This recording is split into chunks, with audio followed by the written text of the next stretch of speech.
Morning. Um, Hear from the residence of the President-elect Joseph Mabwaka. Any moment from now, we've been told by both the security and the protocol on ground that the convoy of the President-elect will be departing as per the itinerary. He'll be departing his residence to the Capitol building, where upon his arrival at the Capitol building, he will have to do the inspection of the guard of honor of the armed forces of Liberia. So right now there are movements outside of the fence, because we are not allowed into the fence at that moment, and so outside.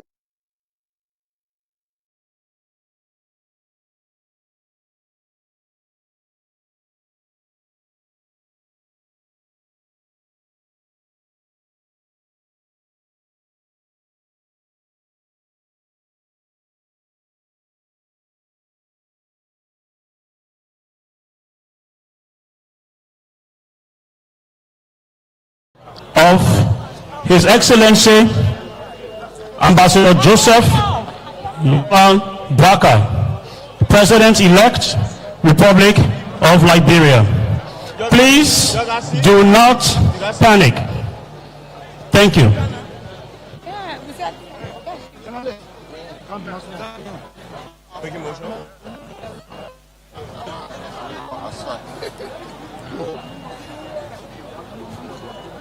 I should get on.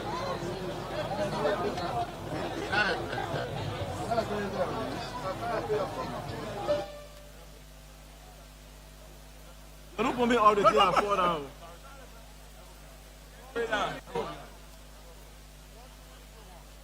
La colère, elle est poussée de chez moi.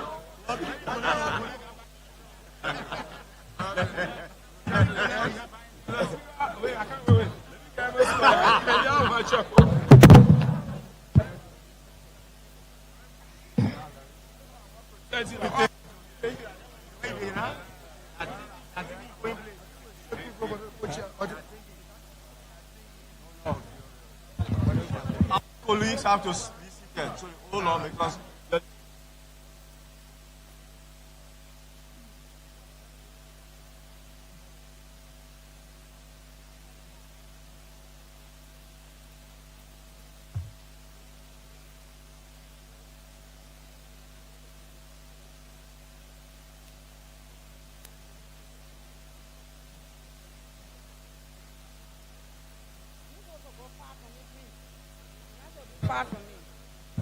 Please clear the aisle. Please, distinguished guests, please clear the aisle.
One, two.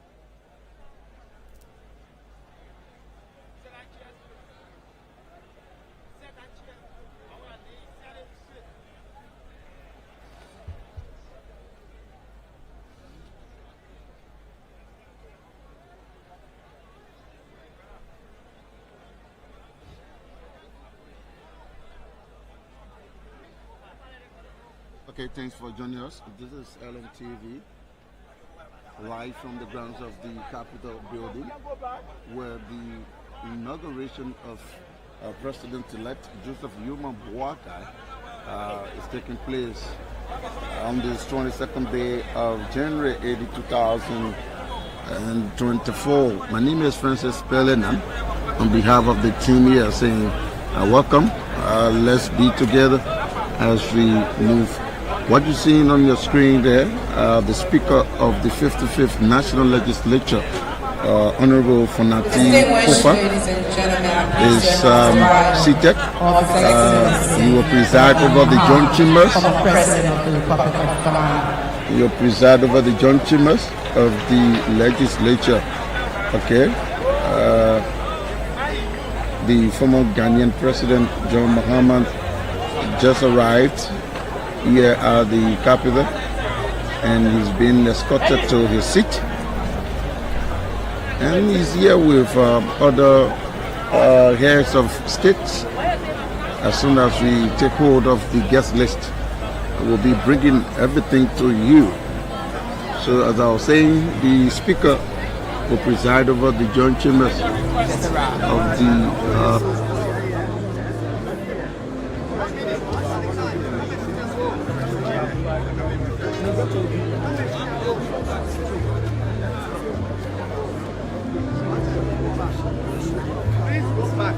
Think about me, please.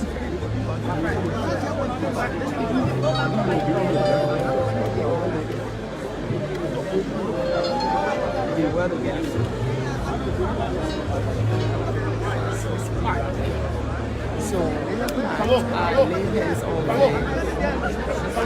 the ceremonial for today's event, one of our police managed to get a card here. So as we get it, we'll be giving you out some of the basic information, some of the activities that will be executed here. But in the meantime, those who are aware of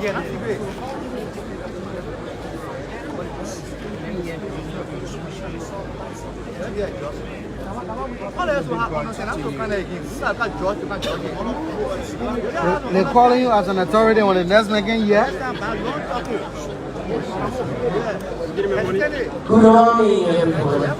As you can see, we are a little overwhelmed, but it's not something that we cannot handle. Now, I'm going to ask the Liberians who are sitting comfortably to show our hospitality, to show our manners, and ask all the Liberians if they could please accommodate our visiting guests. They are our guests today. So please, Liberians have asked you, please allow our foreign guests to be seated. Thank you very much.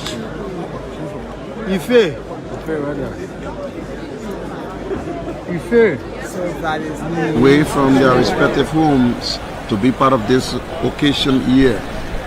What you see on the screen there is the arrival of the Chief Justice. You see the Judicial One, the Chief Justice of the Republic of Liberia, Her Honor Siainen Yor, will shortly disembark and move to the grounds of the capital to take a seat where she will be prepared at any time by 12 noon to administer the oath of office to the President-elect of the Republic of Liberia, H.E. Joseph Yoman Boakai. So let's bring you the order of the program. Right now it's about 10 minutes after 10 o'clock, and we should be expecting the arrival of the special representative of the United Nations. We also be expecting diplomatic members of the diplomatic corps on the grounds of the capital at my first announcement. and the dean of the Liberian cabinet will enter the grounds of the capital and escorted I'm going to to their ask seats all reserved deputy for them. ministers, all assistant ministers, and other government officials of Liberia, please vacate your seats for our guests. Thank you. Okay. The announcement has been upgraded to public officials to vacate their seats for our visiting guests. All deputy ministers, assistant ministers, officials of government are attending this program to vacate their seats because the Capitol building is overwhelmed with a lot of people. Even though GSS continue to bring in chairs, but it seems to be that there is huge interest in the program here today. So as we move forward now, by 10:15, Her Honor, the Chief Justice and Associate Justices of the Supreme Court of the Republic of Liberia will enter the grounds of the capital. That's any moment from now. At 10:20, Vice President-elect and Mrs. Jeremiah Queen. That's Mr. and Mrs. Jeremiah Queen will enter the grounds of the Capitol building and be escorted to their seats. So please take By charge. 10:25, the Honorable Vice President will enter the grounds of the Capitol and be escorted to seat reserved for her. That's Madam Joel Howard Taylor will be coming in by 10:25. At 10:30, foreign heads of states and government will enter the grounds of the Capitol and Distinguished guests, I'm pleased to announce the arrival of Her Honor, the Chief Justice of the Republic of Liberia and Associate Justices. okay, Siang Yo is arriving at the Capitol. You see the military procession outside the main gate of the Capitol building. So the Chief Justice has arrived here at the Capitol. Then you have 10:30, the President, that's 10:35, the President-elect and Mrs. Katumu Boakai will be met and escorted by the Joint Legislative Committee through the VIP entrance and escorted to seats reserved for them. And by 10:40, His Excellency, the President of the Republic of Liberia and Mrs. Weah will enter the grounds of the Capitol and be escorted to seats reserved for them. That's at 10:40. And the program should be starting by 11 with a selection, the popular song Mama Liberia, done by the Little Whitechapel choir from Logan Town. They are already here. In fact, some of the instrumentals that you're hearing in the background are being provided by the Little Whitechapel Church Choir. And followed by an invocation by Reverend Emmett Dunn. And after Reverend Dunn, there will be a selection, this time from the Kisi Choir. The Kisi Choir is very huge contingent, very huge here, and they are all dressed in green. They've been celebrating since this morning when we got here by 6 a.m. They were right near the entrance to the side of the University of Liberia, warming up for this occasion. So they will be the third on the list according to the order of the program.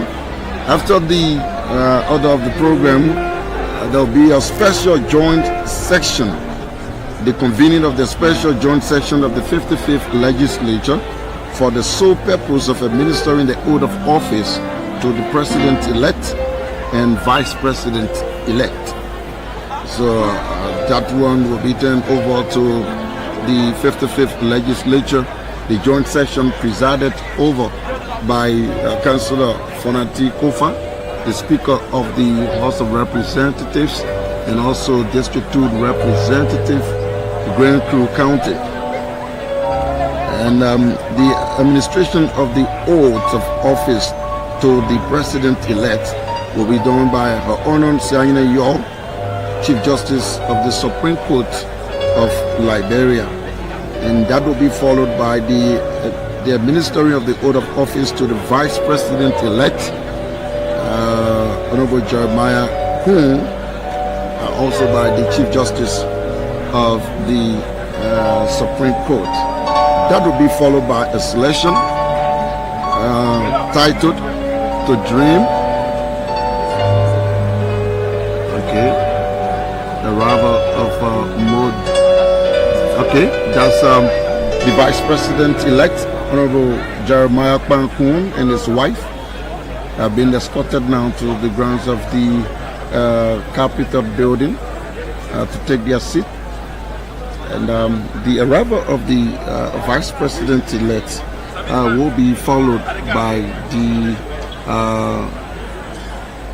the Vice President will be followed by heads of foreign government, the heads of states, and government of foreign as visiting heads of states. So Jeremiah Pankun came to the parliament, or he came to the national legislature as a representative of Nimba County, and after 2 years he was elected as senator of Nimba County. And here he is today. In a matter of an hour, he will be sworn in as the Vice President of the Republic of Liberia. And he's walking majestically to the podium. He's been cheered by people, Liberians and foreign visitors who are here. You can see the wife of the Vice President-elect is so elegantly dressed, waving to citizens. This brings in the humble spirit in Jeremiah Pankun. I'm being joined now by our two legislative reporters, Emmanuel Tatumokoli and Samson David. Samson, you are from the Senate, seeing a senator, walking in to soon be sworn in as a vice president. Historic movement. See, especially the Senate, members of the legislature are seated following the entire march, especially the vice president coming from the Senate. It's a good movement, a historic movement for members of the Senate. So, as you can see, the Senate Pro Tem and the rest of the senators are all seated and watching the process. This is not the first of a kind.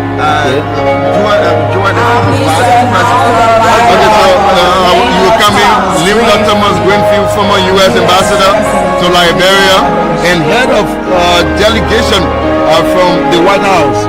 President Biden designated her to hear the American government delegation to this occasion. Yeah, you are talking about former Senator Joao Otila. Yes, the outgoing vice president also came from the Senate. So the Senate has actually produced a lot of vice presidents. So it's a good moment, historic moment for members of the Senate and everyone is here watching. So you understand that most of the people who are there, basically their minds already made up. To the vice president, to the president. So it's a back-to-back victory now for the Senate. Yeah, for the Senate. So you see, both of the senators themselves are here, are very happy. The last time we listened to the electoral rules and other the rules and other administration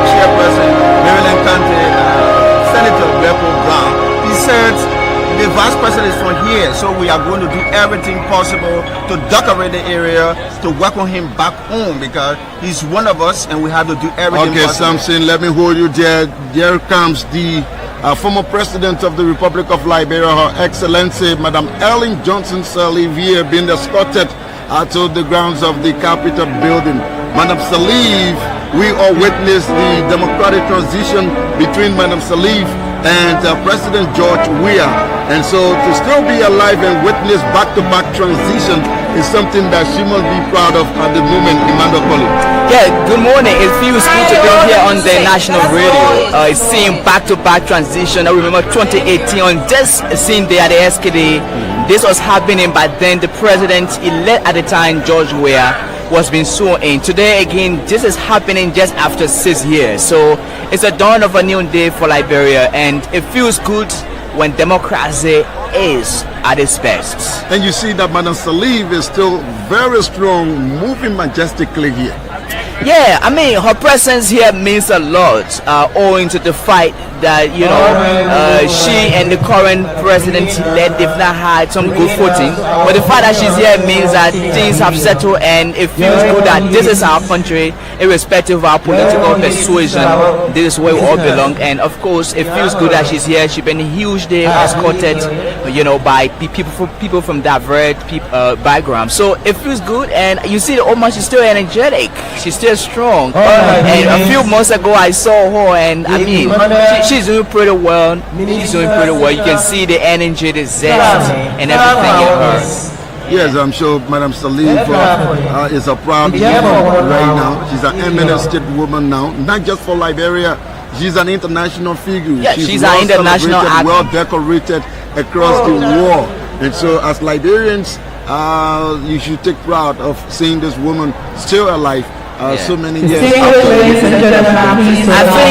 I think the former president, along with the current president, George Weah, are the two leaders that vividly can be seen around the corridors of the country. You know, and that is his story, because 1997, when Charles Taylor was elected, currently he's in The Hague. So it's difficult to see past presidents, unlike in recent history where we have our, you know, two former presidents now, where President Weah will soon be joining the queue, because a few hours from now we have a new government. Yeah, that's exactly what everyone wants to see. I think we don't want a history where our former presidents will be killed, or our president will be killed and someone have to take over. I think, one thing we have to take cognizance of is the issue of our peace messages they all have been preaching, especially the former president, Madam Ellen Johnson Sirleaf. She's one person who actually been pushing the issue of peace. Liberians should come together, cultivate the spirit of a renewed spirit of peace. And also, the outgoing president, Ambassador George Weah, has also been preaching the issue of peace. So the issue of the transitioning also clearly indicates that indeed he's one of the peaceful presidents, or one of the outgoing, president of the Republic of Liberia. The issue of peace to be preached, to also talk to Liberia, and we have to accept the result. We have to move on. And the history that he said, setting the pace in terms of transition, and also especially the sitting government, looking at the marching, is one of the giants, one of the advocate of peace in Africa. Yes, our foreign guests continue to come in. This dress code looks like the Qatari national dress code. So you need not to wonder where he's from. I'm sure. Let's declare that he's from the Middle East. Visitors Dr. Tuba Nantipo Ted is claiming the stage there. A renowned Liberian historian. He funded the movement for justice in Africa. I remember Moja. Yeah, he's a veteran political and civil rights activist as well. And he's one of the most celebrated politicians that we have in this country. Contested to be president on several occasions. He didn't make it, but it still, that doesn't take anything away from the kind of person that he is. Providing, a bit of advice to past government. And I think these people are necessary to be around, because history, is a study of both present and past. And so, so at this junction, we will take a break to rejoin our crew who are with the presidential motorcade to bring us coverage of the arrival of the president-elect, His Excellency Ambassador Joseph Boakai. So we'll come back to continue our analysis right here on the Liberia National Television.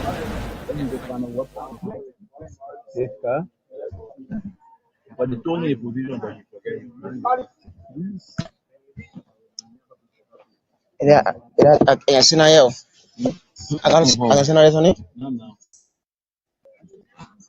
depending on it. Speed. No.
The Vice President is arriving. Okay. Is that Dr. Joel Howard-Taylor? Yeah. But the security. The outgoing Vice President. The security and the media are always clashing because they block your shot. Just mentioned clearly. Vice President of the Republic of Liberia, former Senator of Bon County, Her Excellency Dr. Swakoko Jewel Howard Taylor. She's coming out to be part of this occasion. We've been joined now by the Director of Press and also Mr. Axel Red, who are also Director of Press for so many years on this ground, covered a lot of events such as this. Robert Hinch, welcome to LNTV. Well, thank you. A pleasure to be here on this historic day. We're grateful to be having the opportunity to share some notes. Tell us a bit about the legislative protocol for this hugely significant event. Well, it is the first joint legislative section in the 55th legislature for the sole purpose of inauguration. Of course, you know we have a new speaker now of the 55th legislature. This is going to be his first joint section. Distinguished guests, please announce the arrival of the Chief Dr. Joel Howard Taylor, Vice President of the Republic of Liberia. Somebody from the House who will get a motion or put for the motion, and then somebody will come from the end of the Senate to second the motion. That is to have the 55th legislature joint section to be called to order, and that is for the sole purpose of inauguration. After that is done, they're going to be roll call. Of course, yes, you don't have to be before the start of business. So that's how it is. All right. The arrival of we're trying to take field from the motorcade there. Okay. All right, welcome back. The arrival of the President-elect, Joseph Human Boakai. The motorcade you see there is that of the President-elect processing down to the capital. The outgoing president is going to arrive before the President-elect. Okay. You know, and so like the way you're asking for the protocol, exactly at 12 o'clock, the Chief Justice will have to swear in the new administration, and then the flag of the Republic of Liberia will be brought down and presented. The Chief of Staff of the Armed Forces will present that to His Excellency President George. We are outgoing president. That is a signal of the end of his tenure, and then the new president will give a brand new flag to the Chief of Staff of the Armed Forces, and it will be hosted. That is the beginning of his administration. So that's what it is. All right, Axel Red is here. You've been here for a very long time. How is it like being back again? My predecessor, being part of these events. Well, thank you so much. Again, my pleasure. I was here earlier on when the veterans, Saras Badio and Aaron Colley and Kwame Clement were doing the documentary presentation. We're glad to be back on the Capitol after 14 years or 14, 15 years. We were here for 13 years as Director of Press. And this is a unique and national occasion. I'd like to first give credit to the many community radios in the different counties that are relaying us and also those who are viewing us across the country. We want to say in the next maybe 10 minutes, the President-elect, after the arrival of other dignitaries, the President-elect will come, and then the President, 10:40, President George Weah, he still got a couple of hours in his presidency. And yesterday I was privy to a meeting between he and the Joe Biden delegation headed by United States government delegation or ambassador to the UN. Lena Tamagrifield had a meeting, our meeting, a chit chat at the executive mansion, and then she will be arriving shortly. But let me also inform you that President George Weah is in good spirit to turn over in a peaceful transition. You know that we have almost 3 decades of time that a president didn't turn over peacefully to another president. So when Madam Ellen Johnson Sirleaf turned over in 2005, took over in 2006. We are pleased to welcome the Chinese delegation represented by the Vice Premier. All right. So the Chinese Vice President arrived into the country. He arrived. His name is Li Tian. Yeah, he arrived here like 2 days ago. You are a Chinese twin, so you. Yeah. So when Madam Sirleaf took over 2006 from the interim government of the late businessman Judy Bryant, who was here at the Capitol, and then she had another inauguration 2012, January 12th, January 16th. Yeah. Then of course you know. Every time it falls around the 12th, 13th, because it's the third working Monday, according to the Constitution. But this is elaborate, and all the other counties are involved because the different community radio stations. There are so many, and I don't want to call one and leave out all the other community radio stations. But I'd like to really appreciate all of them who have worked with us and ensuring that this inauguration program is covered, just as we cover the elections on the 10th of October and then the 14th of November, the by-election, the runoff. But this is elaborate, and our people in all nooks and crannies of the country are listening and watching the national television to ensure that they see everything and they hear everything about this inauguration. I'd like to also inform the public that based on privileged information that by 12 the program will have ended. President Joe Biden will retire from this official ceremony, and there's no official reception. As I'm told, there will be a sporadic reception by different groups from the party level, from the county level, and then other alliances, meaning the USA, Canada, UP. They're having different receptions. On the 27th, I'm told the Canada-USA group from America will also do the inaugural ball at the ministerial complex. Speaker-elect Fanatic Kofa is already seated to start the first section, according to the extraordinary section for the sole purpose and singular purpose of inaugurating the President of Liberia, Joseph Boakai. And so, we appreciate that ELBC is being very clear and loud across the country, and our people. Now, Isaac, and thanks to LBS for getting everyone involved, whether you are in Monrovia or not, following through the social media, on the Liberia National Television, and other platforms.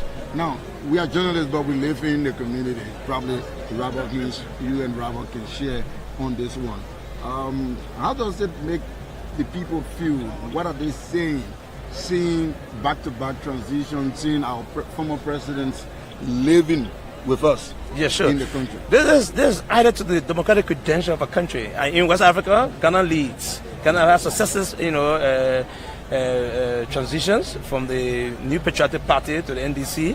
So Liberia is taking, suit from the CDC to the UP, and that has been, it's a matter of custom now or tradition that people are accepting that, power is not meant, for one group of people. There's a transition from another group of people who are thinking about the development of the country, as President Weah thought. He campaigned for a re-election. The Liberian people said, straight through the middle, that, we support you, but you cannot, continue. And the will of the majority prevails. So we are accepting the reality. If you see people intermingling here, they are both citizens and Unity Party and other political parties, but you don't really see any parties semblance here. There's nothing here that resembles a Unity Party program or a CDC program. It's a national program. People are taking out the party regalia or taking out the party emblem, and I want to assure you that Liberia moves on from here. And, it's about building our country in that spirit of one nation, indivisible, and justice for all. Okay, and Robert? Yes, so we've gone through a tense electoral process. It is anticipated that reconciliation should be the order of the day, that we look for a kind of brand new Liberia where we no longer just talk politics, but we talk time to govern, like in the words of the Speaker of the 55th Legislature, and said, politics is over, it's time to govern. And so we look up to see the new administration working to make sure that Liberians are reconciled, so that we don't just talk about political parties, but we talk about the good of the country. And like Red mentioned, to see or leave from one government to another one, those were things that were not happening before, since Barclay time. And we were able to witness former President Sirleaf turn over to President George Weah, who is on today, by noon, will be turning over to President-elect Joseph Boakai. And these things are good for our democracy. It helps us. What happened in 2023, it was probably, in a long while, we have not had our own security manning our border. You want to tell the viewers what's happening on the television with the Chief Justice? Yeah, probably the Chief Justice going through rehearsing your notes, going through the order of the program. That's she will induct. Yeah, to officially administer the oath of office to the president and the vice president-elect. Right. So you see how they're going through the order of the program, perhaps rehearsing of notes. Yeah, so as I was saying, in 2023, our elections, we had to amend Liberians took care of the security aspect because, mind you, we had the United Nations a mission in Liberia omnipresence for the 12 years under former President Salif. But now in 2023, we had our own security manning our borders and making sure that, look, everything was just into our own hand and it went peacefully. So now we've come to the process now today of our inauguration. It speaks more of our democratic credentials have been built, and it's only fair enough that we have the new administration to tap on it and move forward. How is Liberia growing, democratic wise? How is it like? Because witnessing transition is one thing, and adhering to the tenets in this true meaning is another. Right. So that's why you see the president, outgoing president, did not wait for results to come up, and he had to take a form. In a civilized society, those are what happened in a civilized society. He had to take his telephone to proceed. Let me go to there. That's Linda Thomas Greenfield. We told you earlier that she's heading a special U.S. government delegation appointed by President Joe Biden. So she's here at the head of a U.S. a White House delegation to Liberia, covering following this inaugural event here at the grounds of the capital. And we'd like to mention that she's former ambassador to Liberia. Yeah. Under the administration of President Ellen Johnson Sirleaf in 2000. She came 2008 February, and she is now with the United Nations as the U.S. ambassador, special representative. You can see that she's conferring with the Chinese vice premier. That's the vice president of the People's Republic of China. And you can see two of our partners. Yeah, two of Liberia's partners. This is Liberia right there, looking up to both China and the USA to get our development agenda moving forward. Right, exactly. So let me use this time to say thanks to the outgoing president for the level of peace, the level of reconciliatory stuff that have been done, and massive development cut across. And I want to say thank you to him for keeping our peace, and to Liberians in totality. Let me use the time to commend Mr. Azere, who is just right here too, for his service to our country.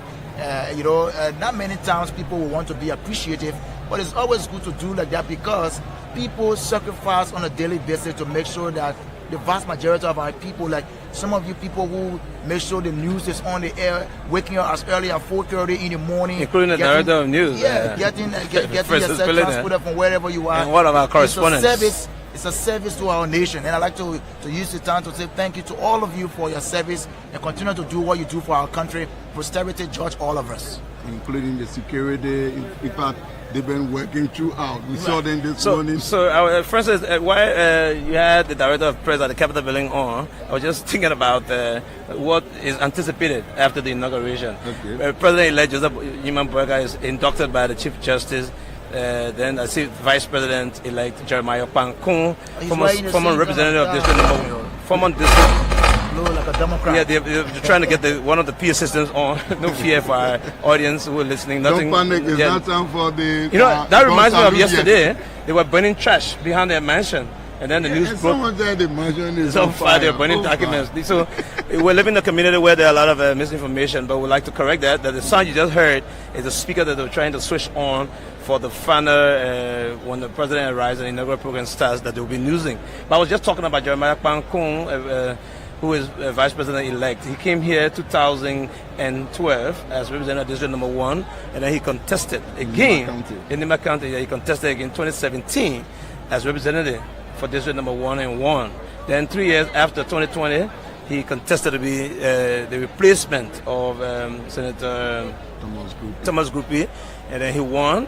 And then he tried again. He said, "Look, I'm going to test the waters. Let me go to the elections. I'm noted for winning." And he won as a vice president on the UP ticket. He comes from the NDR ticket of Senator Prince Johnson. He's the political leader. But I was talking and thinking about when... Distinguished ladies and gentlemen, I'm pleased to announce the arrival of His Excellency, the President of the Republic of Ghana. All right. He's always in Liberia. He's always doing the Independence Day. Yeah, he was also serving his second and final term in Ghana. Ghana goes to elections next year. So I was talking about the appointment, anticipation. Immediately after the president shall have delivered his inaugural address, he retired, and then of course by the dawn of the day, everybody sees a new dawn, and then there will be a release from the office of the Minister of State, who will be appointed to announce appointees in the government. Then the Capitol Building will be another place where you will see what they call the new sheriffs. In town, the new ministers and appointees to take over, everyone, but they have to come profile for scrutiny. Yeah, they have to submit their credentials and then their resume, and then the Senate will vet them, and then they will be subsequently confirmed, and then they'll be nominated, and they will be going through confirmation, and then they will be appointed after the nomination. That's a lot of things that people don't understand. Yeah. And then finally they'll be commissioned, by the president, and then they will take the first 5 ministers will be Foreign Ministry, Defense Ministry, Finance Minister, Justice Minister, and of course the Minister of Internal Affairs. That will be named, and then later on. But we're getting information How that do you President. know all these things? You seem to be very knowledgeable. We're being around the capital. But again, at the it varies. capital Some presidents will 13 announce years. the cabinet during the inaugural, speech. Yeah. Some will do it immediately after, because the government has to take office immediately. When the president takes office, the government has to be functioning very immediate. So by down, latest 7 o'clock, you have the first 5 ministers and then other appointees who will assist the president in the execution of his duty. And then, the Chief Justice serves a tenure, so, or serve his or her tenure. So no Chief Justice will be named. But we are not far from the execution of the 4th inauguration in contemporary Liberian politics after Madam Ellen Johnson served 2 terms, President George Weah 2017 or 2018 January, and then of course we're having Joseph Human Boyka. You see, time and time wait for no man. President Joseph Boyka thought they would have come. At 2018, it didn't come, and now it's coming at this time. I just reflecting on the SKD when he sat there as outgoing vice president. Now he's coming in here after 6 years as the incoming president of the Republic of Liberia. This is a very important VIP coming in now, so let's try to watch the television and see we can pick up our camera. We can pick up our cameraman who is assigned with President George Weah or assigned with incoming President Joseph Human Boyka. So as soon as we get the huge cheers from the gate there tells you that out of the vice president, that's the president-elect is coming, or His Excellency President George Weah is approaching. So we'd like to get shots. We'd like to get shots from the entrances, or so we'd like to tell our camera persons and those that control our producers to switch on so that we see what's happening outside there. We know there are some actions, a lot of actions right now. Foreign dignitaries have arrived. They just announced the arrival of the president of Ghana, like Francis said, who is always in Liberia. There's no line that you can divide between Ghana and Liberia, or Ivory Coast and Sierra Leone from Liberia. My understanding, like on yesterday, I was watching, I saw the EFFL, Julius Malema of South Africa. He enters Liberia on yesterday, so he's also a guest for this inauguration. Yeah, apparently he's already here on a quiet note. He doesn't like no, he was coming. No, he's a very flamboyant. No, he's not flamboyant. No, but pass away. So obviously, I think you can be talking to pass away from the United Party while we. It's a homecoming. The incoming president served as the president of the Liberian Senate, and he's coming back at the legislature for inauguration. The current vice president-elect served as representative and also senator before his election as vice president. So both of them have had some time in the legislature. So it's a homecoming for the both of them, and we look to have this executed. So, and then of course, they will be swapping a seat. I understand after the inaugural message today, the president will be back there again next week. Yeah, exactly 1 week after he will be here to deliver his State of Nation address, in keeping with the Constitution of Liberia, which says that the 4th working Monday, the president shall deliver his State of Nation address and give the state of the affairs of the country. So what he's going to be doing today, after he shall have been sworn in, he's going to be giving an inaugural address. Then on Monday, he's going to be just telling you the state of affairs of Liberia. Like President Weah did on last night, that was his final speech to the Liberian people as President of the Republic. That's the time he used to tell Liberians that look, he inherited a broke economy. He inherited 94 million, and he was leaving behind 222 million. So he's saying that the way he inherited, that's not how he lived it, but he lived it in a better state. Which is good for political stability, for instance. Every time you have political stability, peaceful transition, the economy grows. And with all that we have envisaged for the country, President-elect Joseph Boakai have said, Liberia first, it's rule, love Liberia, work Liberia, think Liberia, and I think we all... I was about to come to that. We have made it clear that it's not going to be blue or green Liberia. Yeah. So that is means that are giving hope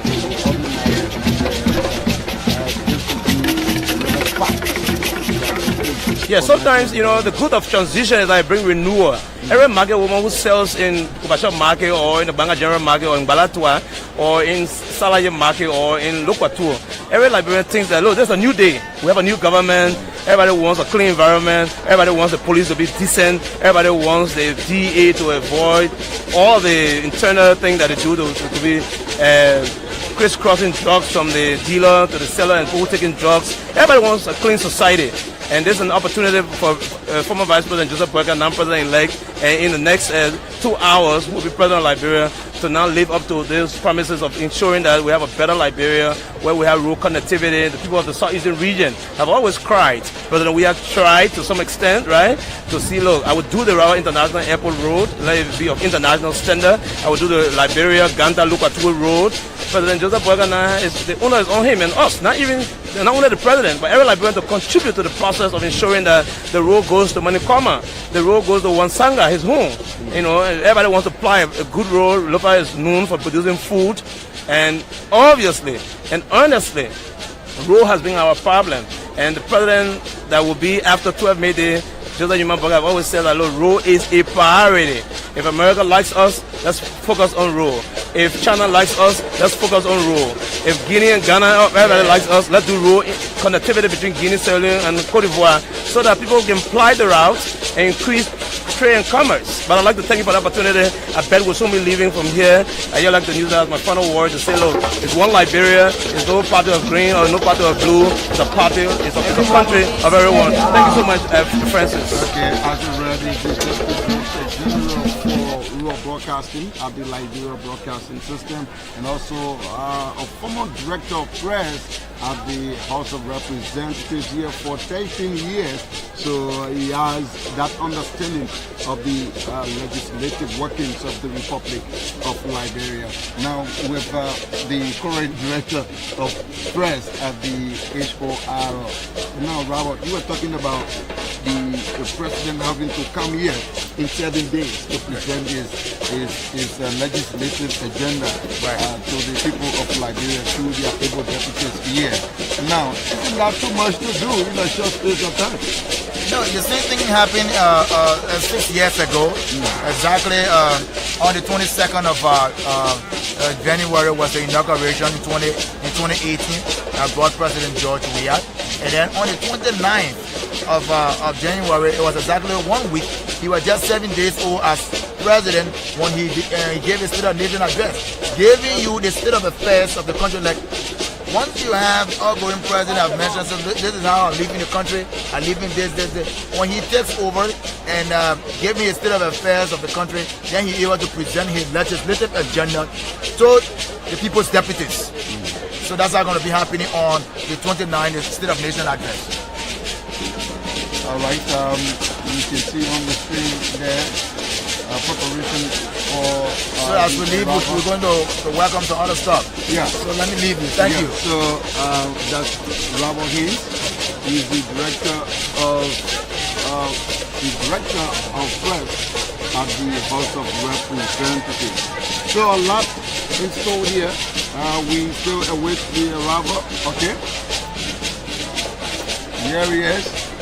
The president-elect is already On the screen there, he has disembarked from his vehicle and will soon be ushering in into the grounds of the Capitol building.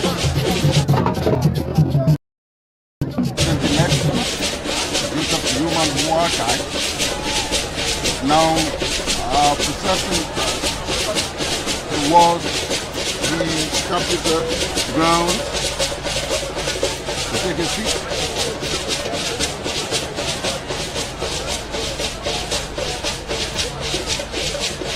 Human archive is already on the grounds of the Capitol. It's already on the grounds of the Capitol. Our camera is trying the best possible to capture these historic images.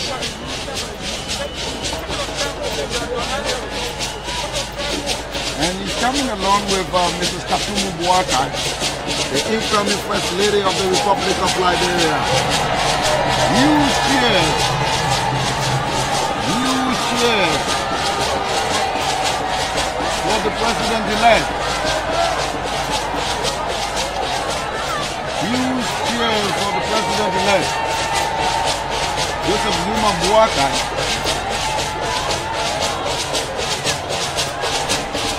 Distinguished guests, I'm pleased to announce the arrival of a delegation from Côte d'Ivoire.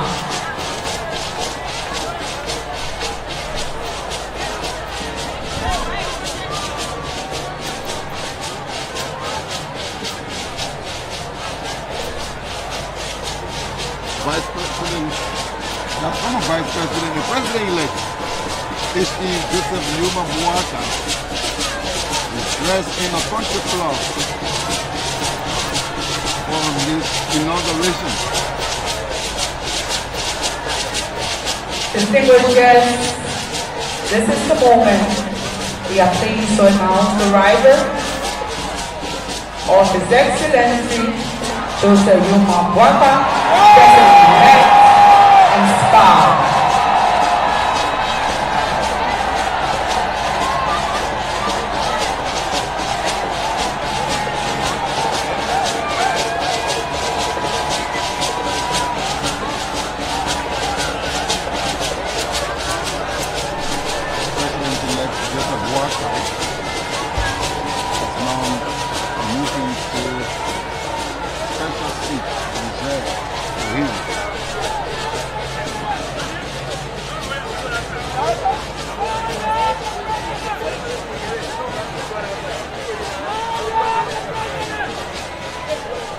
This is the Liberia National Television.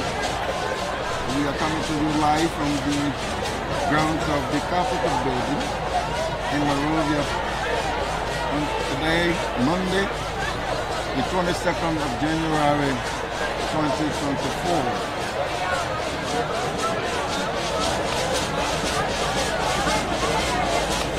Okay, President-elect Boakai is now being walked on stage.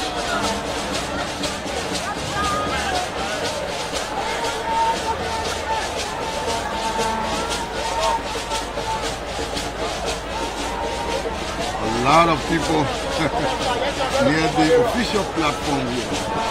See, security, journalists, they are all clashing, looking for space.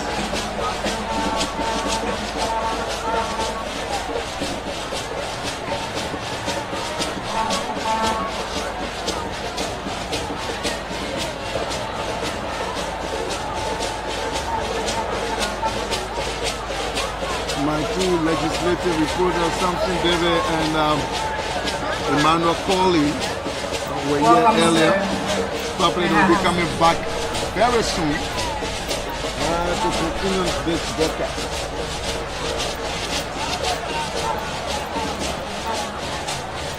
All right, welcome back to the program here. We are right here at the grounds of the Capitol building where President-elect Joseph Zuma Boakai will be sworn in a matter of moments. As you've been hearing, the joint session, the legislature will convene in a joint session for the sole purpose of inaugurating President-elect Joseph Newman Boaka. And after that convening, the gavel now will be turned over to the Chief Justice to administer the oath of office to the President-elect and the Vice President-elect. From there, the President will deliver his inaugural address. After the inaugural address, other formalities of the program will be carried out. And at the conclusion of it, there will be a series of events, planned events, luncheon, executive ground on Broad Street will play host to inaugural ball organized by the Liberia Chamber of Commerce in collaboration with, that's Joseph Newman Boaka taking a hug from former President Ellen Johnson Sirleaf. This is a man of humility. Matter of fact, he has to take off his hat to take that hug from President Ellen Johnson Sirleaf. That's Joseph Newman Boaka for you. He's there on the screen there alongside Madam Your Excellency, Mr. President-elect, distinguished invited guests, ladies and gentlemen, all please stand for the arrival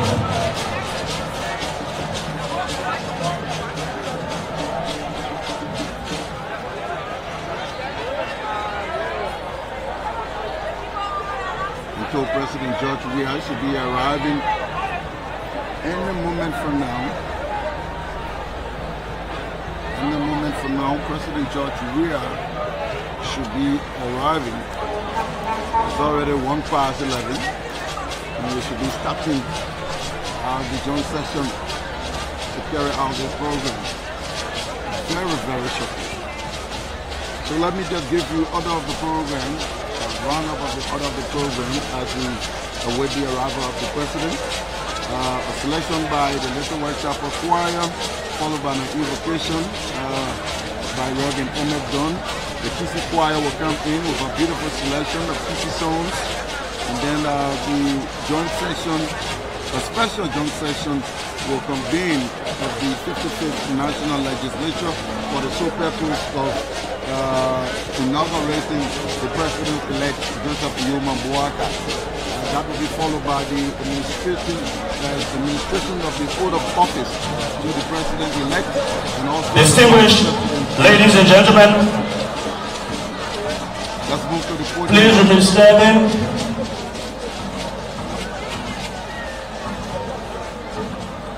As His Excellency President George Weah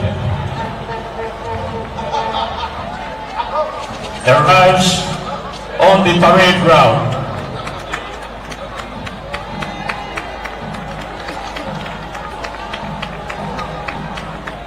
All right, the President will be coming with a procession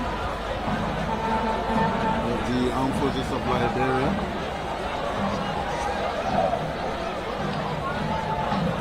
The Minister of National Defense and the Chief of Staff of the Armed Forces of Liberia will now receive His Excellency Mr. President and escort him to the viewing stand for the playing of the national anthem.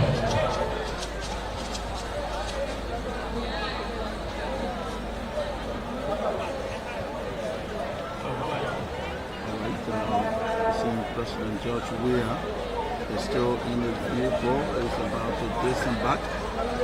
Cloud Mary Weah is already out, okay? May we all stand? Yes, the President of the Republic of Liberia, His Excellency George Weah. At the playing of the national anthem, all military and paramilitary personnel wearing uniform should a hand salute, while civilians should place their right hand the left side of their chest.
Thank you, Your Excellency.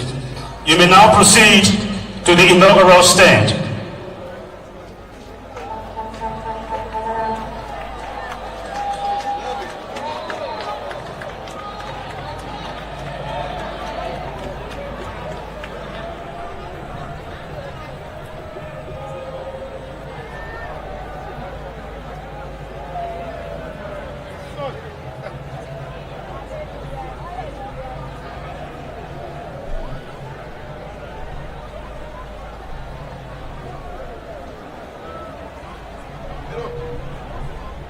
Yeah.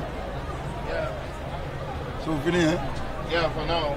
Maybe after everything and wrap up. Distinguished guests, it is my pleasure to you. The arrival of His Excellency Dr. George Monrovia, President of the Republic of Liberia.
Welcome, Mr. President.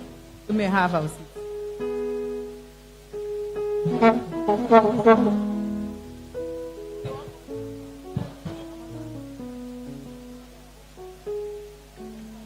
We have selection at the Little White Chapel. Little White Chapel.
Na na na na na na na. Wake up, mama Liberia. Sing His praise for His goodness and His love. Oh, Wake up, sing His praise for His goodness and His love. oh. Wake up, sing His praises for His goodness and His love.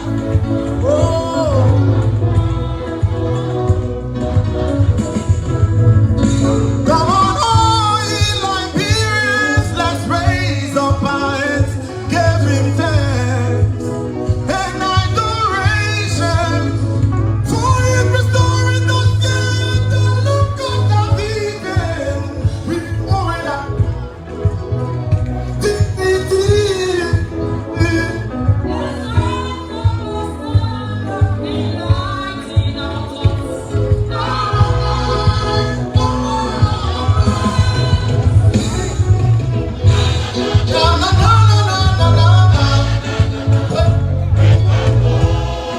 Liberia, singing praise for His goodness and mercy. Oh, Wake up, sing His praise for His goodness and His love. oh, Wake up, sing His praises for His goodness and His love.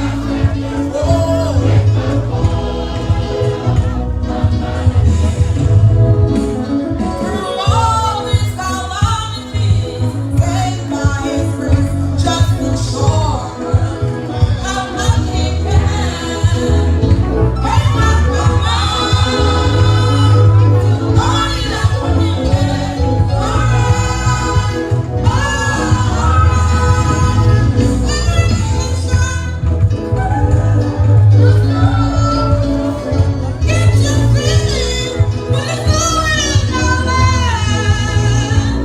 there is freedom everywhere. Monrovia everywhere. Wake up, oh, Kevin, oh. Wake up from your slumber, wake up from your slumber, man. Wake up to the dawning of a new day. Yeah. Wake up to the dawning of a new day. Wake up, wake up, wake up. Wake up, oh. No weapon formed against you shall prosper. Oh, wake up, oh. Na na na na na na na na na. Wake up, mama Liberia. Na na na na na na na na na na. Wake up.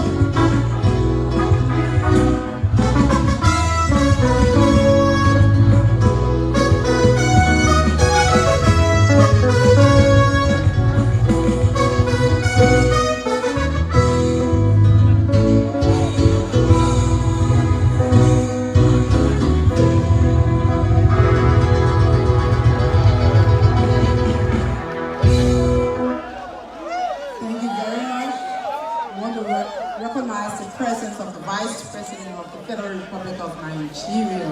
You are welcome, sir. And the former President of Nigeria. Invocation. Very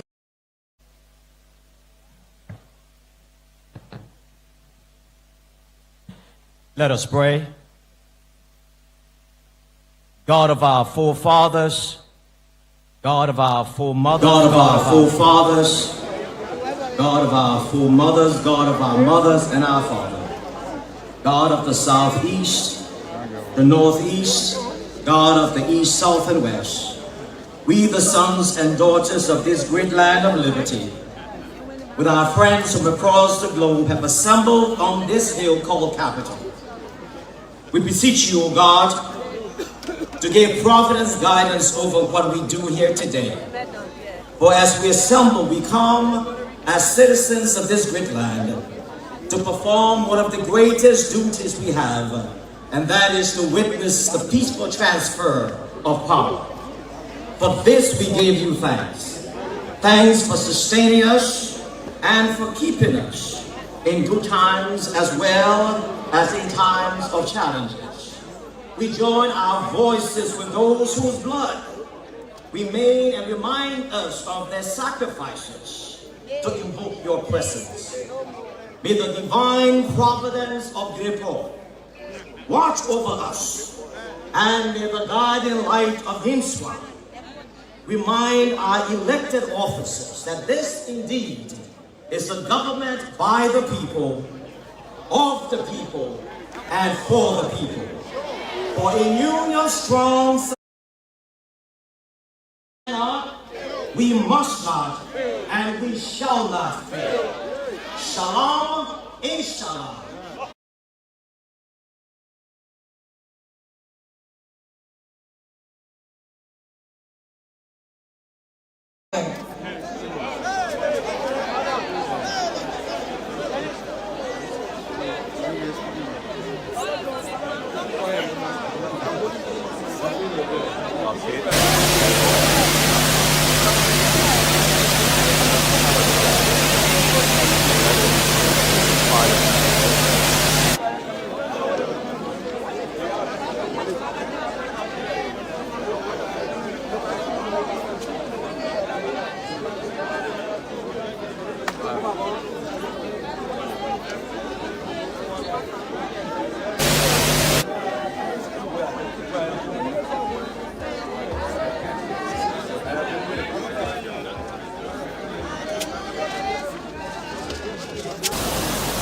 Choir.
Thank you very much, EC. Towards another selection. It's a wet chapel.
No lines to segregate. Go. No lines to segregate or tribal differences. You live big happy family. No tribal differences. You're my brother. No tribal differences. You're my brother.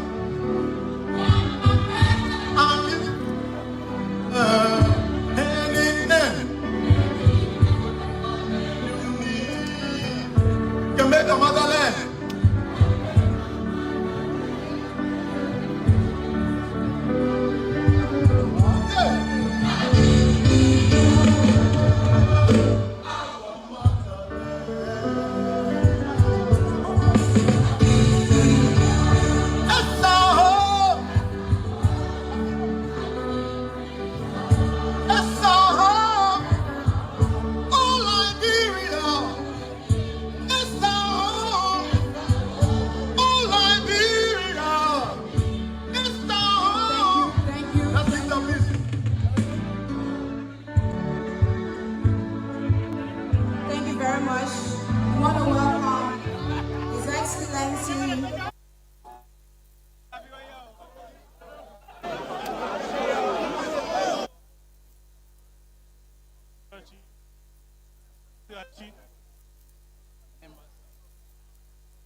Another president.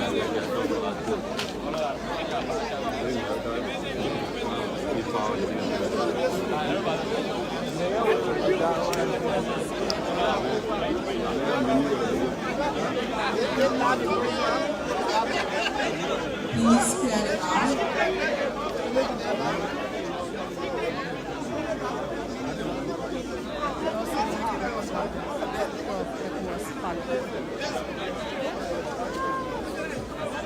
We also want to recognize Speaker of ECOWAS following.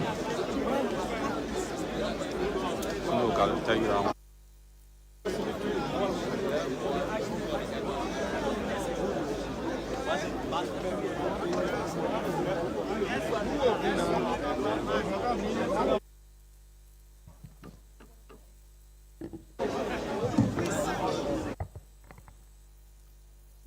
gotta put it mic on. Okay, on? Okay. Distinguished ladies and gentlemen, Article 53 of the Constitution of the Republic of Liberia, we have gathered here for the purpose of administering the oath of office to the President-elect and the Vice President-elect in joint session of both houses of the legislature. Therefore, I will now call on the Sergeant at Arms to call the session to order.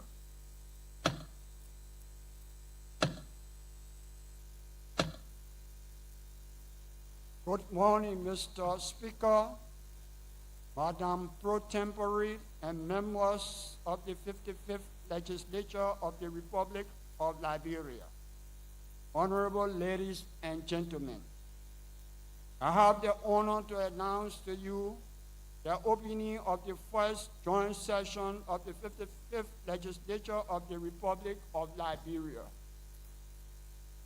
for the purpose of inaugurating the President-elect Ambassador Joseph N. Boakai and Vice President-elect Senator Jeremiah K. Kuhn. And now, therefore, this joint legislative session is hereby called to order, and it is hereby so ordered.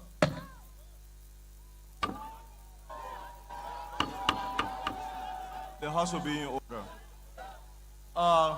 Madam Chief Clerk, have you conducted a roll call of the members, and do you have a report as to whether or not we have obtained quorum for the transaction of business for the day?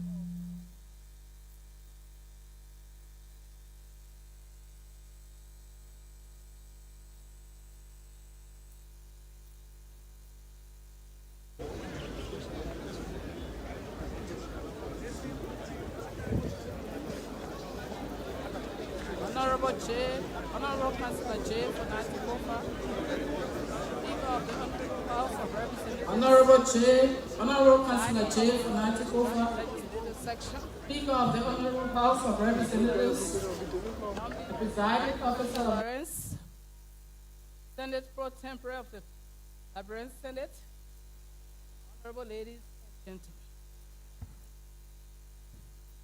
gentlemen.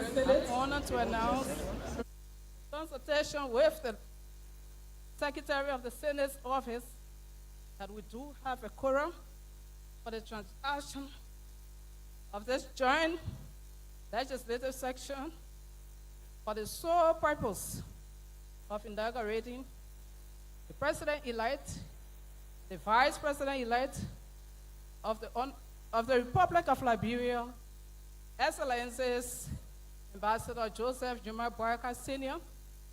and Jeremiah Kuhn, respectively. I'm honored to submit. Distinguished ladies and gentlemen, with the report of the clerk, I will now entertain a motion for us to resort into joint session of the 55th Legislature of the Republic of Liberia.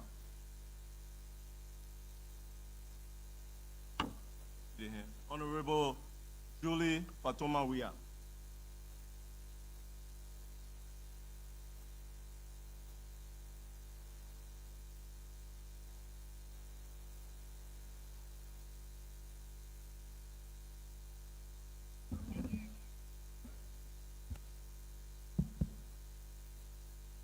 Honorable Speaker J. Fonati Kofa,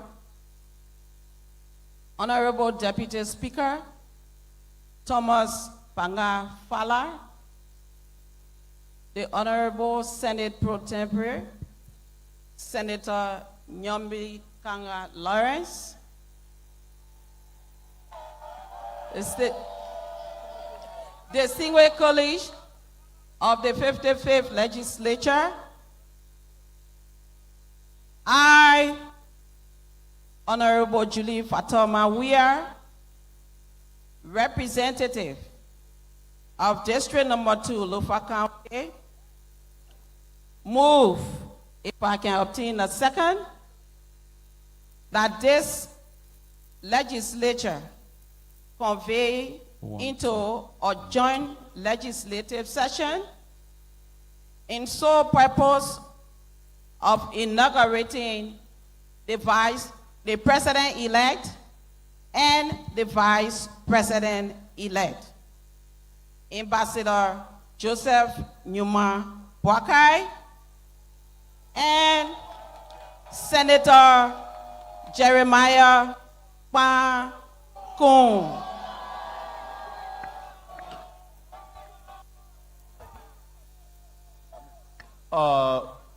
Senator Dawa Vabla. Mr. Presiding, colleagues, members of the 55th Legislature, I, Honorable Taba Mabande Vapila, Senator Grand Cape Mount County, second the motion. It has been moved and seconded that we go into joint session for the sole purpose of inaugurating the president-elect and the vice president-elect. All those in favor of the motion say aye. Aye. All those opposed say nay. All those abstain, raise your right hand. The motion carries. Ladies and gentlemen, as you know, our constitutional order is time-based. Because we are fast approaching the time of 12 o'clock, at which time the oath has to be administered, we will take a recess until the protocol shall inform us of the hours approaching. In that regard, I will turn the gavel over to the protocol for some selection or some mediation of the program. We will stand in recess. Thank you, Mr. Speaker. Little White Chopper.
one land, one nation, one people, one heart, one Liberia.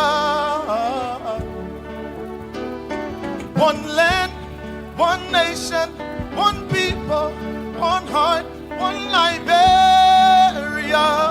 One nation, one people, one heart, one land. Hey. One Liberia. Hey. One nation, one people, one heart. One nation, one people, one heart. Oh, oh, oh. One land, one nation, one people, one heart. Oh, oh, oh, oh. One land, nation, one people, one heart.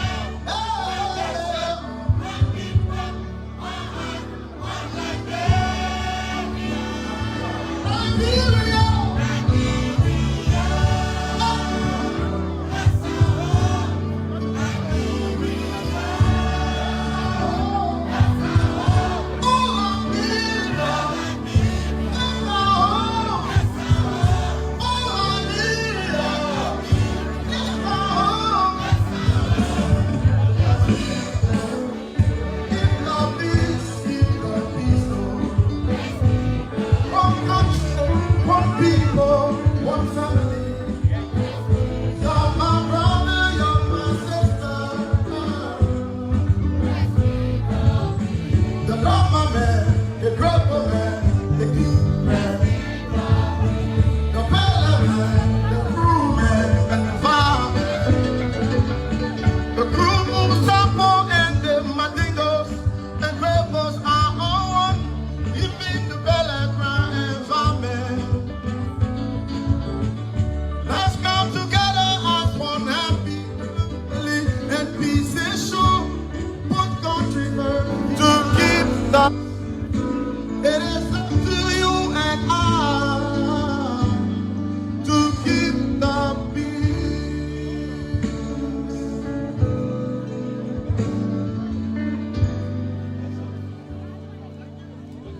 Thank you. To dream your impossible dream. Khalid.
human heart will last peaceful and kind when our little rests,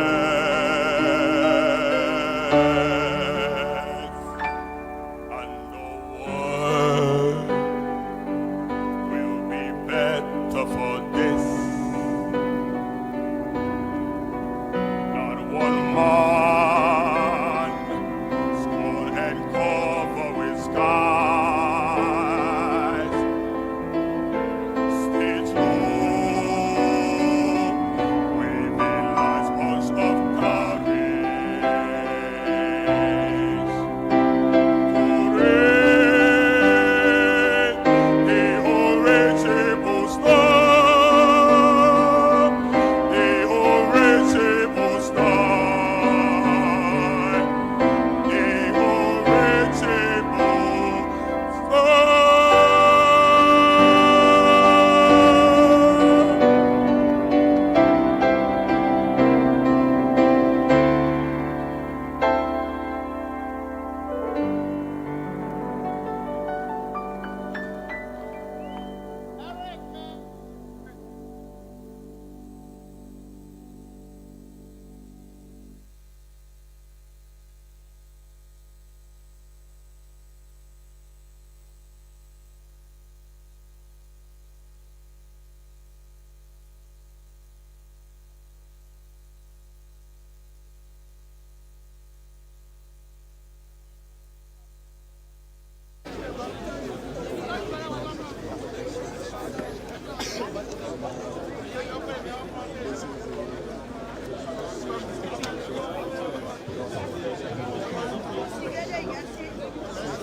Jabad Wesley.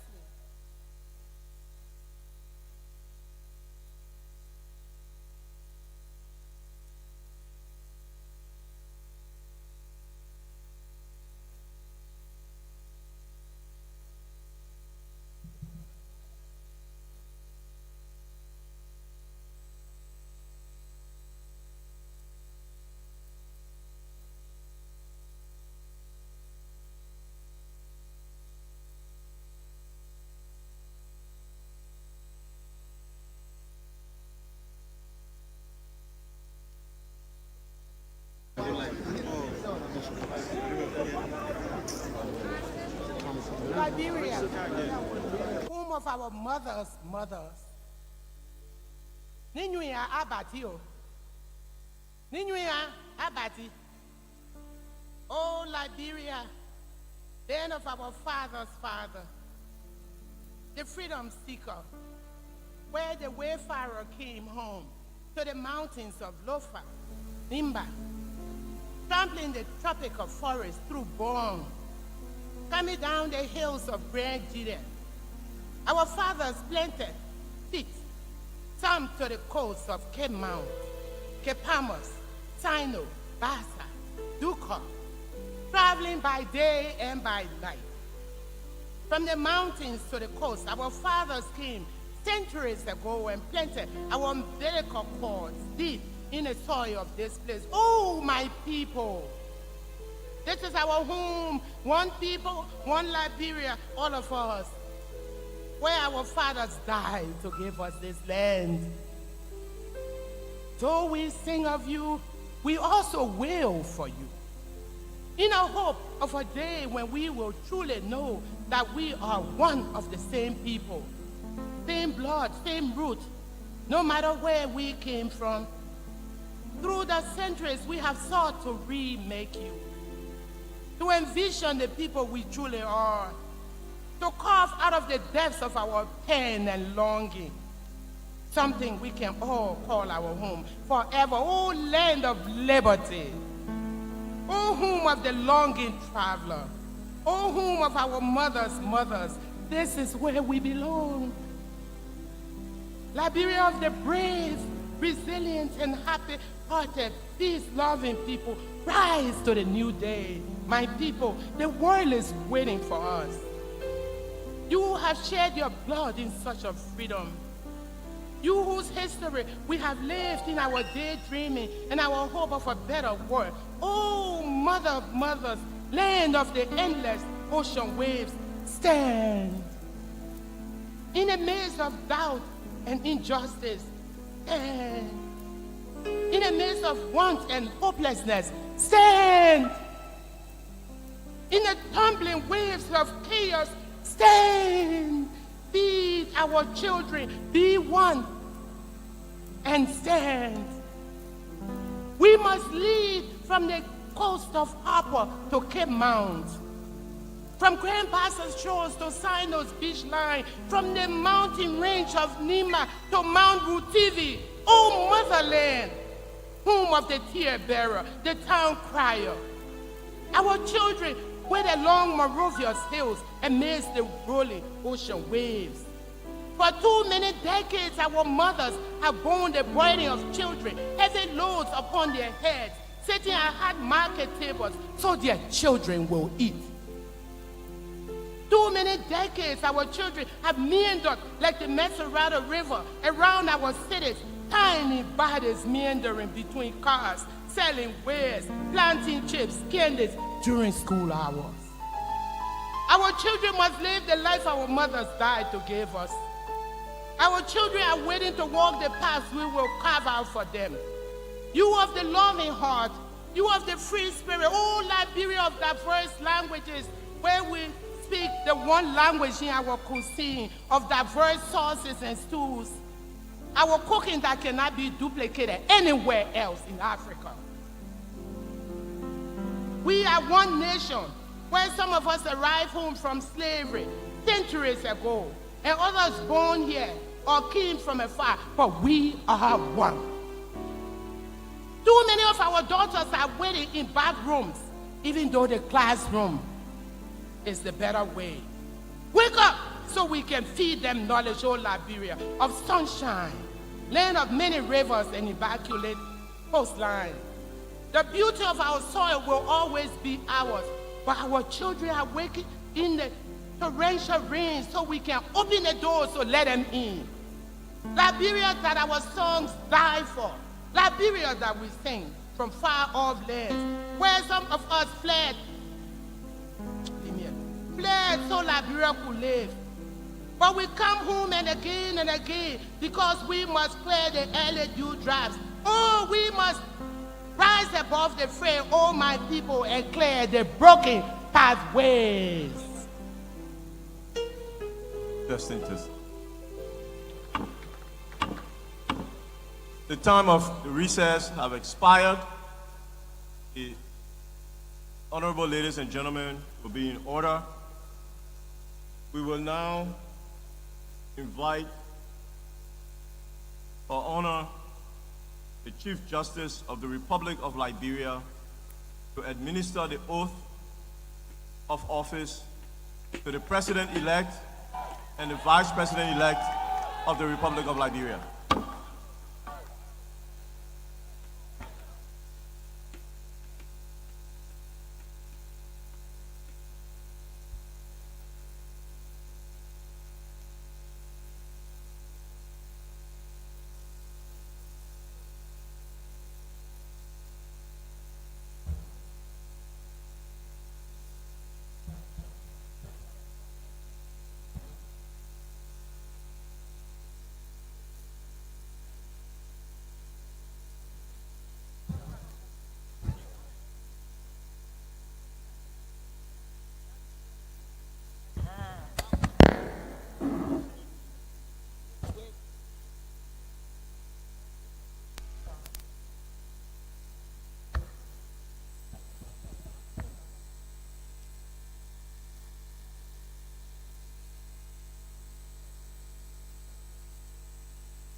All protocols observed.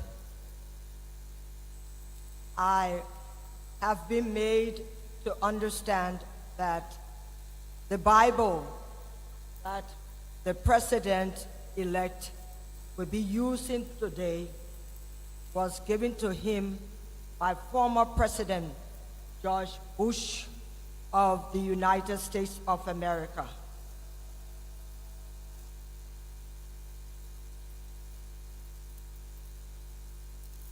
I am standing here pursuant to Article 53 of the 1986 Constitution of the Republic of Liberia to perform this solemn, very solemn oath of office to both the president-elect and the vice president-elect. I am sure by now you are all aware that I'm only waiting for time. Everything from this moment is all about time. The Constitution says at 12 noon. So although we have not synchronized our watches, but we will look up to the protocol who will give us the signal when that time arrives. And let me say this quickly. As per precedent, we also prepared an oath, but we're made to understand by the protocol that the oath has already been signed by the president-elect and vice president-elect respectively. So we'll forego that part of my duty.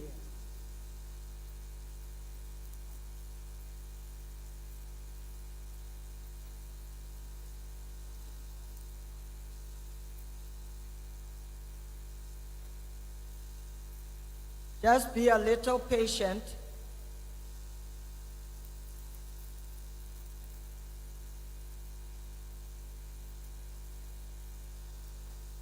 I can do nothing until what the law says. So just be a little patient. That time will come. So I understand there is just this much time. So, Mr. Marshal of the Supreme Court of Liberia, kindly proceed to the President-elect, His Excellency Joseph Newman Boyka Sr., and escort him to the podium for the administering of the oath of office.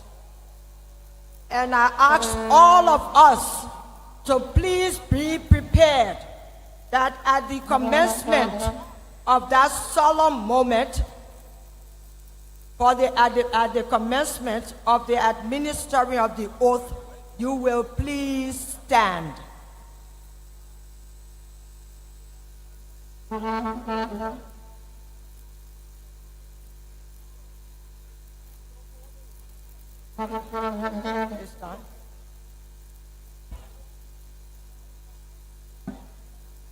Mr. President-elect, you will please place your left hand on the Bible being held by your wife, and you will kindly raise your right hand, sir, and repeat after me.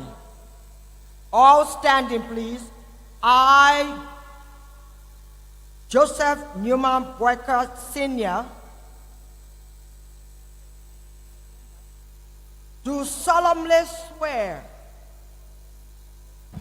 that I will support, uphold, protect, and defend the Constitution and laws of the Republic of Liberia,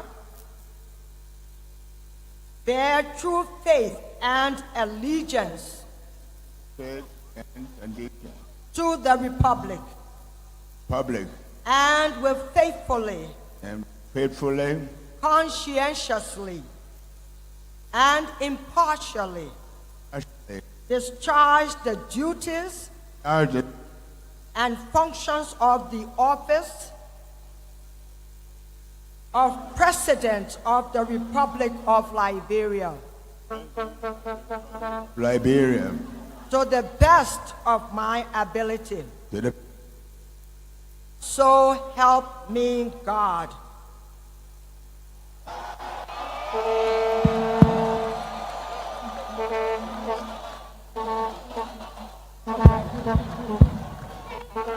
Mr. Marshall, you will please escort the President of the Republic of Liberia. Please do not panic.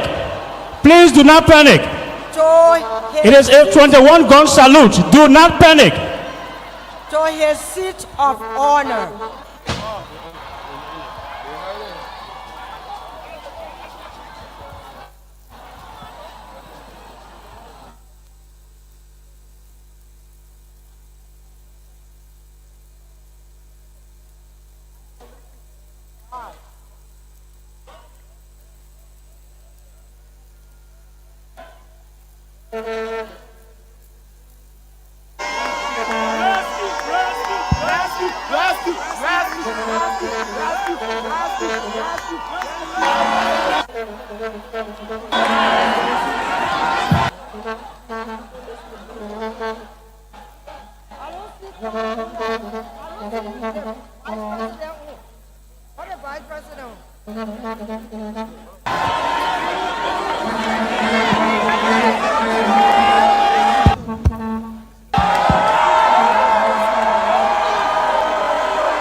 That I will support. That I will uphold, protect, and defend the Constitution and laws of the Republic of Liberia.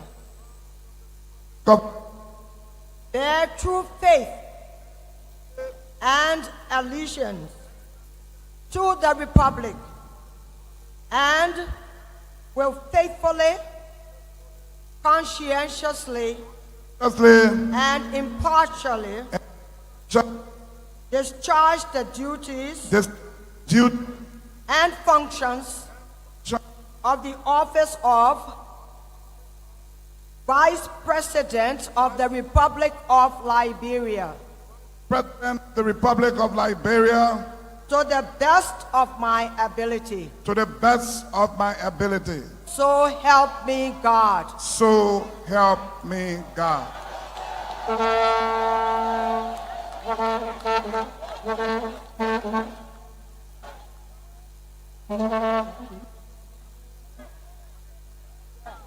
Mr. Marshall, you will kindly escort the Vice President of the Republic of Liberia to his seat of honor. Having performed the duty according to Article 53 of the Constitution, Mr. Marshall, we will retire.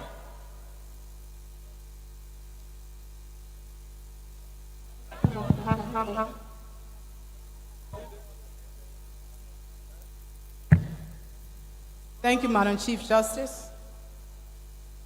I will now call on the Chancellor of the Order of Distinction, who were made into the order as Grand Master, the President of the Republic of Liberia, Joseph Human Boakai.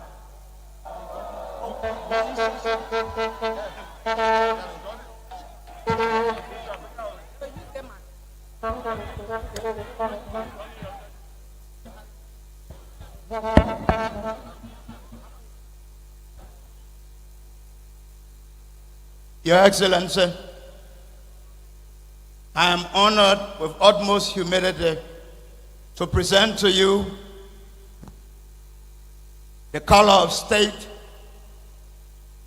the grand cordon, and the star of the grand order of the most venerable order of knighthood of the pioneers of the Republic of Liberia. Your Excellency, I beg thee to now put them on your person.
Before the military ceremony, we request His Excellency President Weah and former President Sirleaf.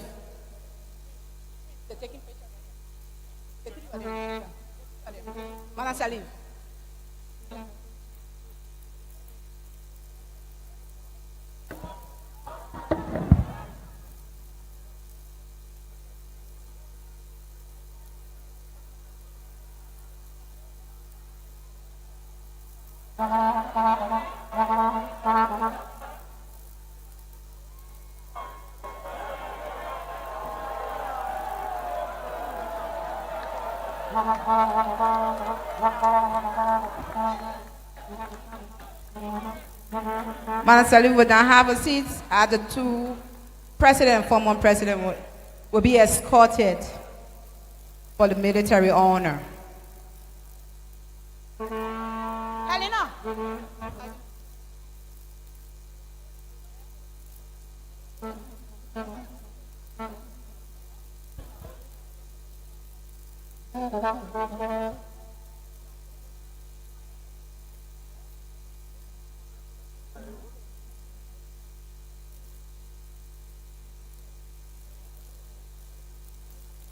No.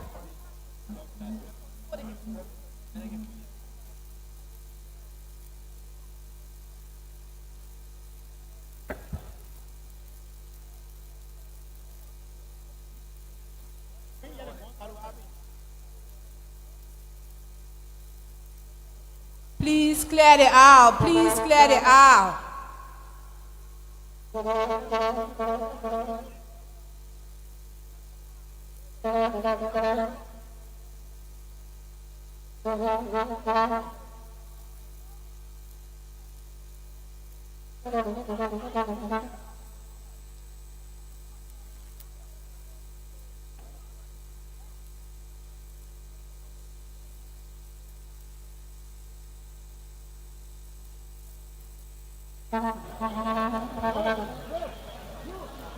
Yeah.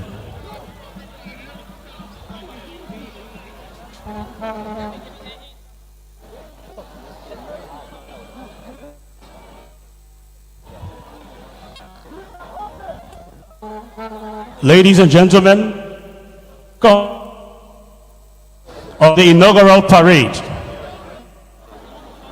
Phase 2 is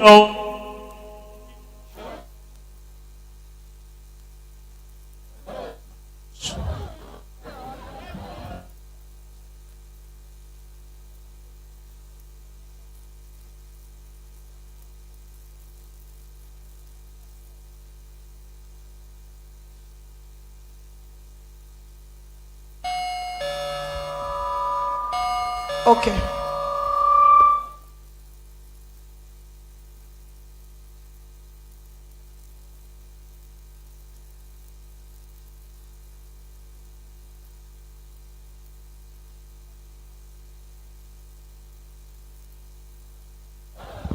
The flag detail will lower the flag, be presented to His Excellency Monrovia.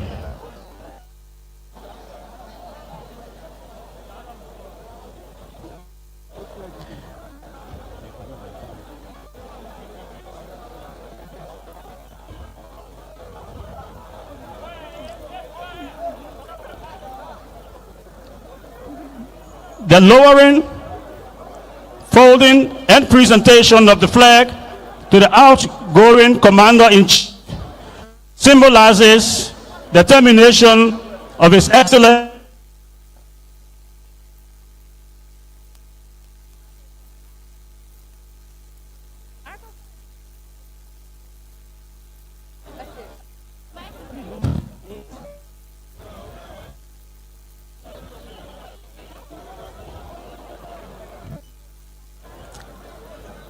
Ladies.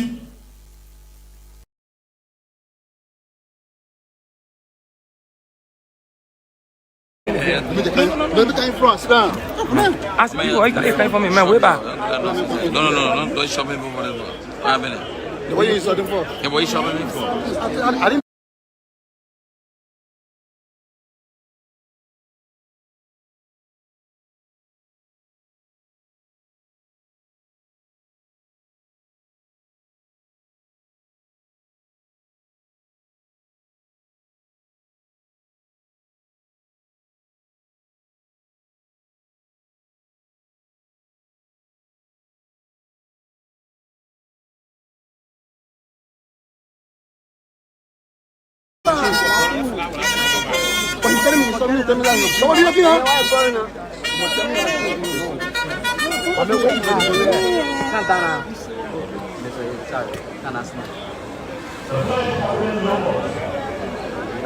So that's the lowering down of the flag right here. And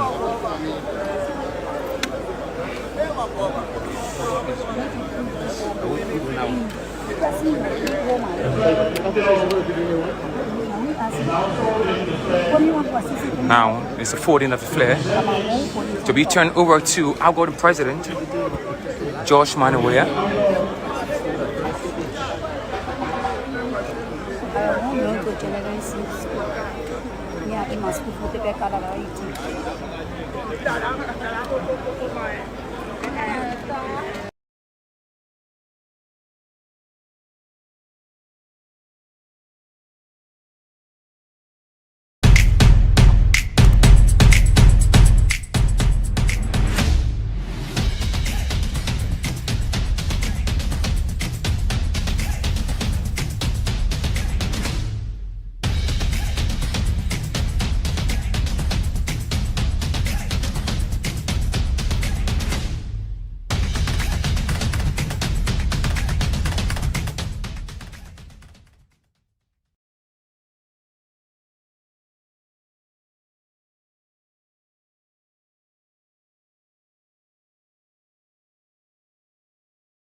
His Excellency President Joseph Yuma Bwaka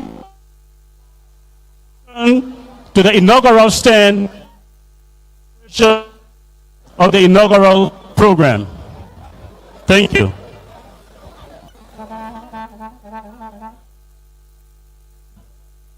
Everyone, please clear the aisle. Please clear the aisle.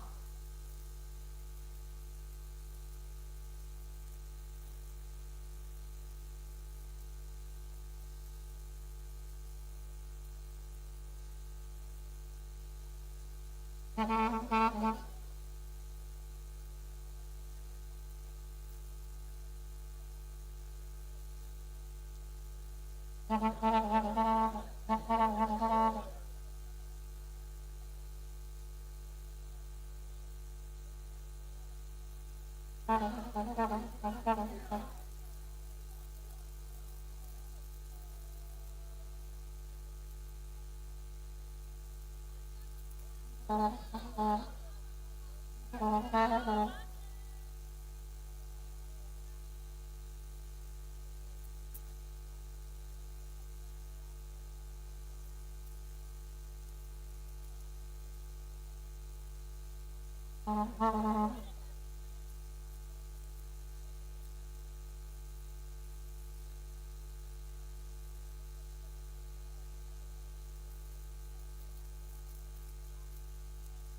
need to turn his microphone on.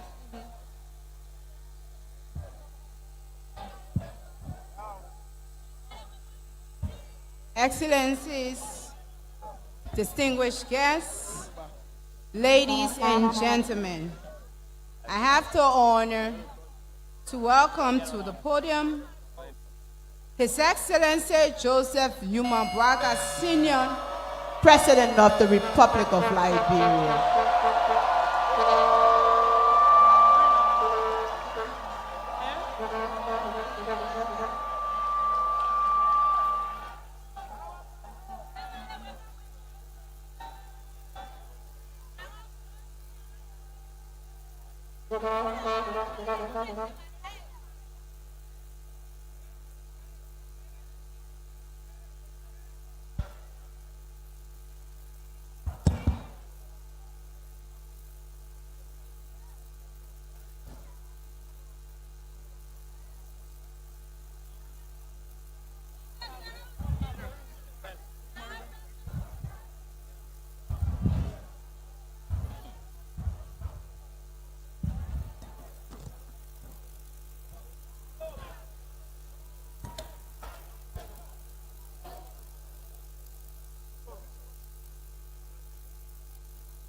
Excellency President Anna Kufuor Dan, Excellency President Marabio, Peter Leon, Excellencies and heads of states, the ECOWAS representative, foreign heads of state, government, Excellency President George Monrovia, Excellency former President Ellen Johnson Sirleaf, the Honorable Speaker, the members of the 55th Legislature, Madam Chief Justice, and the Justice of the Supreme Court, members of the Diplomatic Corps, prelates, imams, members of the press, excellencies, distinguished guests, my fellow citizens.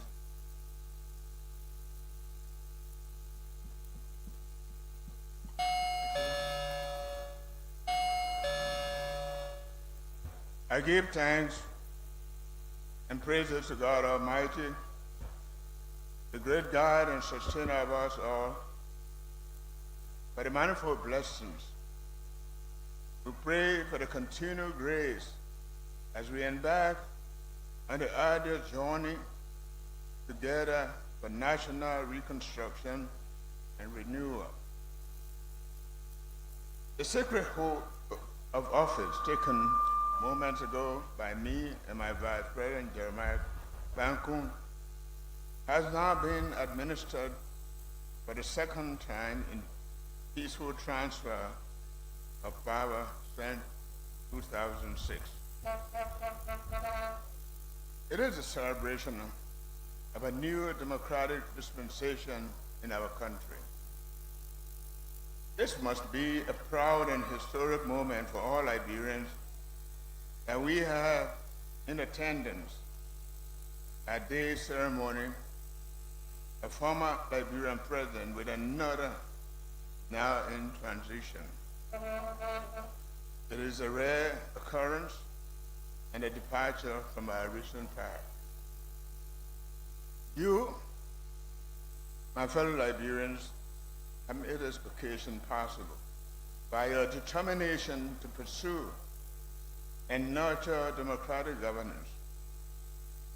We must continue to irreversibly lash ourselves onto the building democratic culture, striding from the rubbles of a most tragic and costly 14-year civil war. I congratulate the 55th legislature, which has just been sworn in. Our Constitution provides for 3 branches, independent, coordinated branches of government. I like to emphasize the word coordinate. This implies working together cooperatively toward a common objective of service to the Liberian people. We want to release the energies of our people to take their destiny into their hands. We must rectify the flaws in our present Constitution to address the devolution of power and other present issues. I look forward to working with members of the legislature individually and collectively to advance our people's agenda. I applaud the people of Liberia who voted in their numbers for change.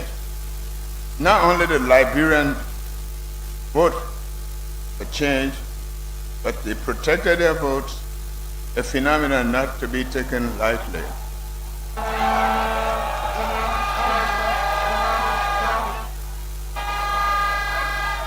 Hundreds became volunteers, poll watchers at polling stations.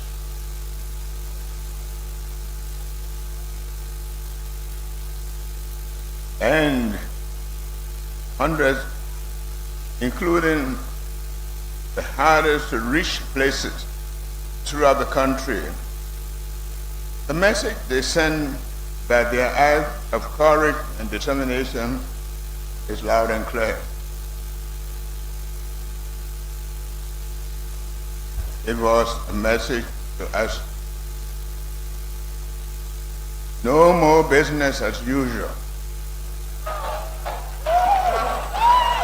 This is a clarion call for new Liberia, a different Liberia, a Liberia that genuinely practices the rule of law and adheres to the tenets of democratic governance in the interest of the people.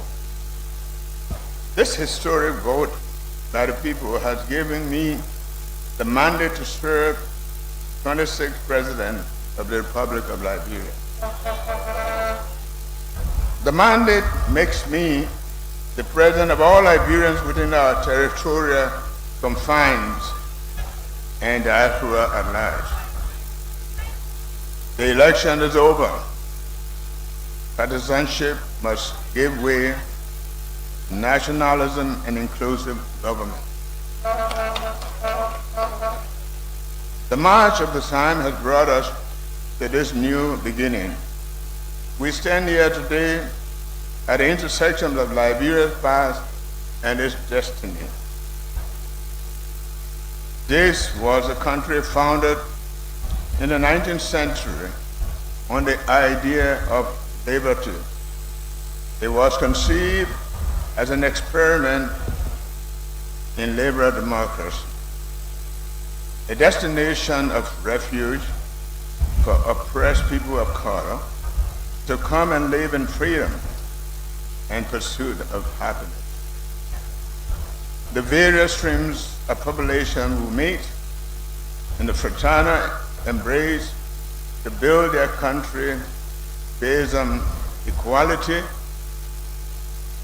equal access to justice, equal opportunity. It was intended to be a city on the hill on an African continent. A small group of founding fathers even advocated a vision of a Liberian society that included both settlers and the rural population as equal. Such a society would then seek to create a new great African civilization that will blend the best attributes of Christianity, Islam, traditional African belief. The national vision became a beacon of hope, and the vision to create a new great African civilization were often waylaid by the country's internal contradictions. Through this long struggle for democracy, Liberia has had its share of periodic violent manifestation of historical antagonism within its body policy. The 14-year civil war, by recent past, has perhaps been the most dramatically challenging. It nearly brought us to the knee and inflicted near total self-destruction on our country. We cannot thank enough the African countries whose citizens made the ultimate sacrifice to save us from ourselves. We will forever remember the peace we have today come at a great price to many. Thousands of our people fled safety all over the continent and were welcomed with open arms. Now, many of our young people realize they were African first and foremost. They appreciate their African heritage as they travel freely along the continent in search of a trade and opportunity. They no longer have to look only across the ocean, but can also look explore. Several thousands also fled across the seas. An international community eventually mounted one of the largest peacekeeping operations for the country at the time. Our forefathers never contemplated a time when Liberians would be forced to flee their country in such a mass movement. We thank the world for their extraordinary intervention. At the time of Liberia's founding, almost the entire world was ruled by chieftains and kingdoms. The great African great kingdoms, great civilization fell to the cruel swords and guns of colonialism. The country was able skillfully to navigate its century of survival. It entered into treaties of friendship and commerce with major powers of the world. In spite of internal flaws, Liberia has punched above its weight to national relations. It has successfully discharged the responsibilities the leave history imposed on it as the oldest independent African republic. For the first 50 years of its founding, Liberia elected 9 presidents of African American descent. The country reached even deeper into African diaspora in the 20th century to elect 2 presidents whose families came from the Barbados, the West Indies. Our people also elected a president whose roots were Sierra Leone and Nigeria.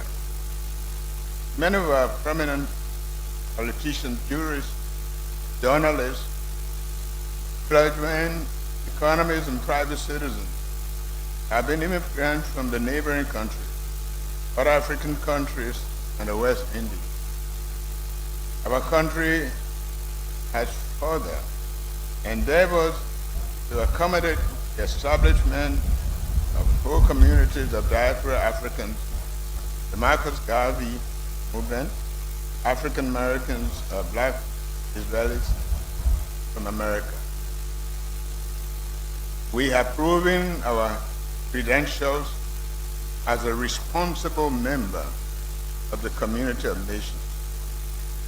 We were present at the creation of the international organizations and institutions that underpin our world order.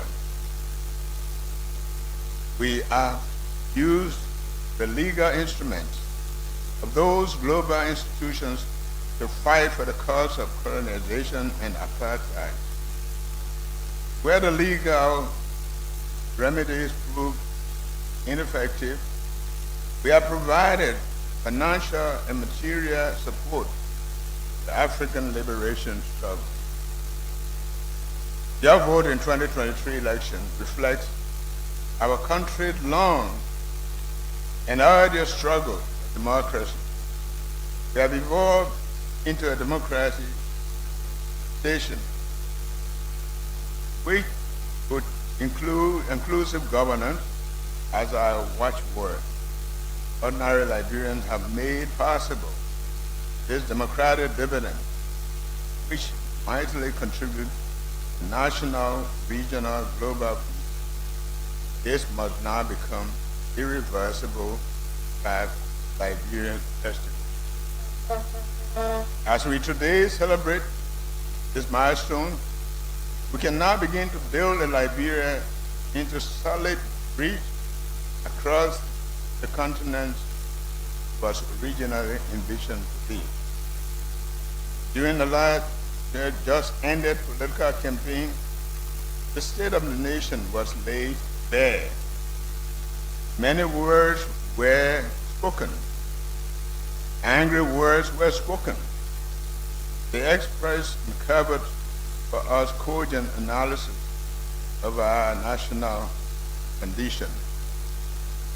We can no more attempt to bury our heads into proverbial sin. We see hard times, we see dysfunctioning, we see cultural impunity, we see corruption in high and low places. It is these and similar conditions that we have come to rescue.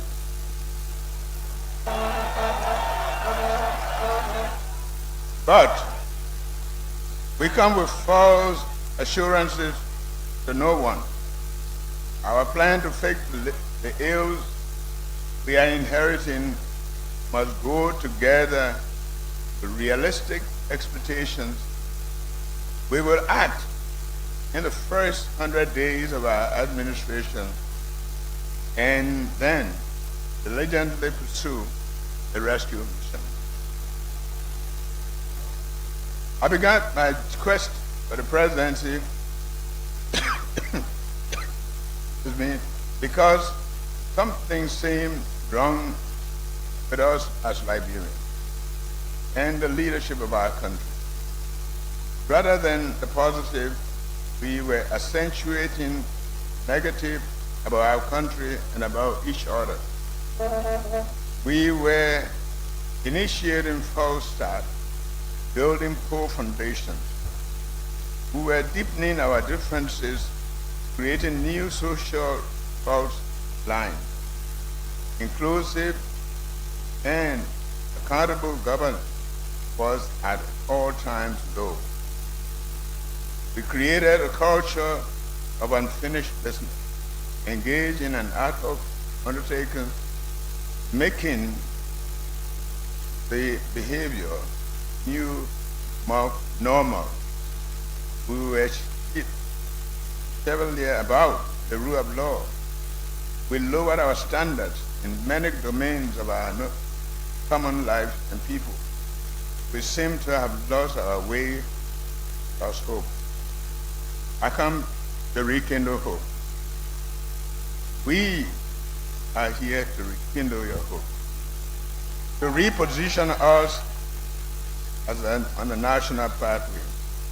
I have come to remind us that though the accident of the birth has made us diverse people, we must employ citizenship, our Liberian citizenship, to make us united people, for only united people can build a nation. And where do we plan to take Liberia in the next 6 years? We must refocus our political energy. With the elections campaign now behind us, I embrace all my fellow Liberians at home and in the diaspora. One of the good things brought to light by the campaign and facilitated by the social media is that Liberians from all walks of life and have a chance to engage the national conversation about our past, our present, our future prospects. We learn together what is wrong with our country and hopefully what is right well. Let us now recalibrate. Let us restore the years the locusts have eaten by accentuating the positive about our country and about our fellow citizens. And we think, Lord, and build Liberia. Let us take the state of mind, the business of national healing and reconciliation, both the old and the new, merging social privileges. Let us restore inclusivity, transparency, accountability to governance at all levels of our society, including government. We must discourage the culture of unfinished business, doing things in a haphazard and unserious manner.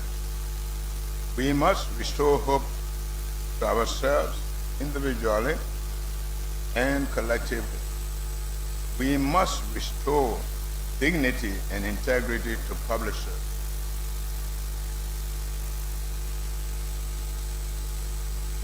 Favorable remuneration and pension schemes to civil servants and foreign service government workers. We must restore respect to rule of law and respect to officers of the law across our three branches of government. The 25 inclusive who have held this office before we have each made a contribution to our common patrimony. We must build upon their strengths and correct their shortcomings. I thank President Ellen Johnson Sirleaf, my former boss, for stewardship, and the country needed to come out of the ruins of the war. I commend my immediate predecessor, President George Monrovia, for living up to the dictates of the Constitution and the laws in ensuring the smooth transfer of power.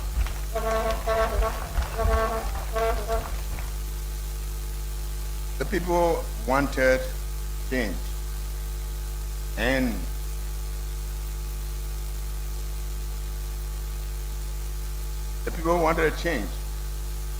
and we have no option but to do the people's bidding. International history and destiny, my fellow compatriots, permit me to say a few words about my person and this political journey. First, Katumu, my wife, friend, and confidant over 50 years, and I humbled and moved by the overwhelming demonstration of love, affection, and support from you, the great people of this country. On the journey and this road, the last 5 decades, we have met different people, old and young, rich and poor, great and ordinary, sick and healthy. We have been in your houses, in your farms, in your businesses. We have mourned with you and shared in your joy, felt your pain, your frustrations, your hopes. The experience of our journey and the stories of resilience, determination, courage, the success have provided me with a profound insight into the soul of the country and the inspiration to forge on to the future myself for serving you.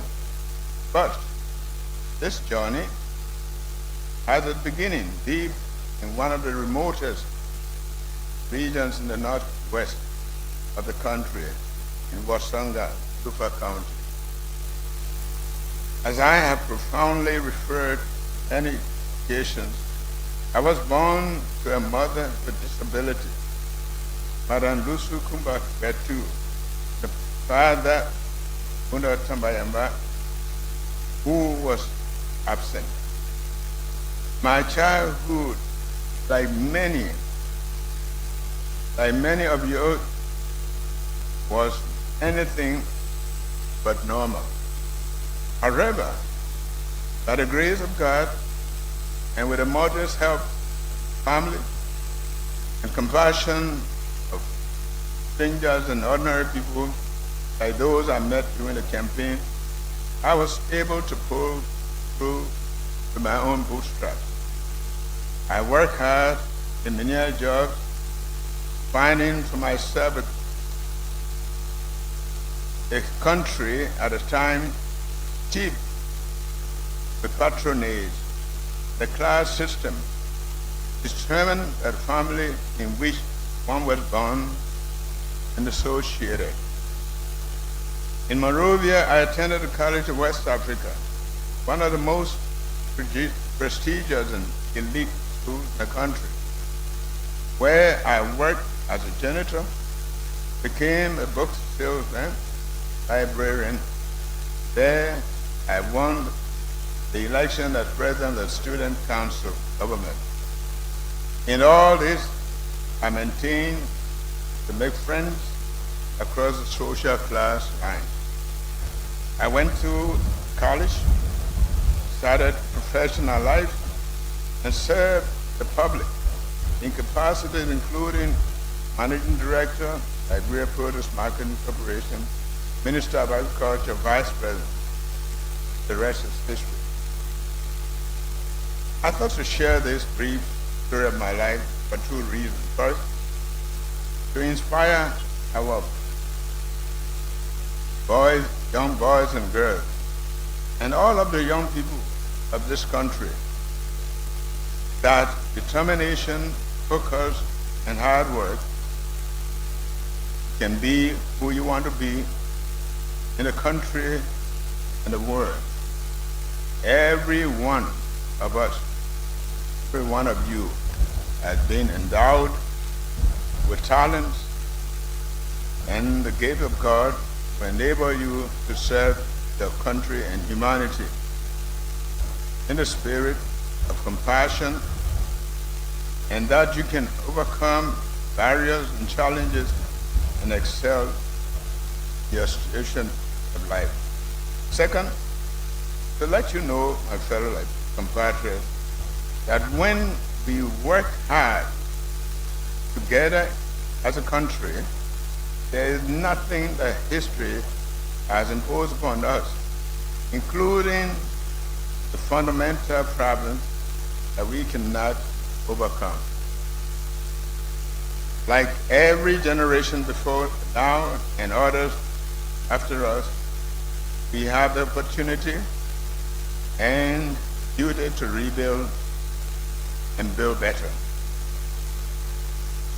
And like those before us and the ones who come after us, we must respond to that call of duty in an epoch defining way that sets the tone for the future, not fixated on the next election, but rather on the next generation and generations to come. Liberia first, a vision for national renewal is why, with your support, my countrymen and women, we will respond to this duty, mandate you have entrusted to us by committing to make the bold decision needed to trust us into elect actions we must take to transform our country. Our response, reflecting the agenda of the government, as Pastor said, will not only address the immediate challenges we face as a country, but also tackle head-on the fundamental problems that may militate against our nation and gender and undermine change we deeply crave. Fellow Liberians, our agenda sets broad goals for the improved governance and institutional decisions for economic development and sustained growth, including increased productivity. It will ensure we rebuild the broken infrastructure and improve the delivery of health and social services, such as combating the drug epidemic affecting our youth and eating away the future of our country. It will address crimes and security and decision-making process affecting the welfare. Fellow citizens, while we look to the future with hope, it is also important that we view the future, including the aspiration, this attending agenda, from the prison of past, the historical foundations, which for our society, near 200 years, faithful. I believe the success of Liberia also depends on the examination of national institutions' historical context. In addition to our strength, our system-wide weaknesses, the existential threats we face as a country, the potential we have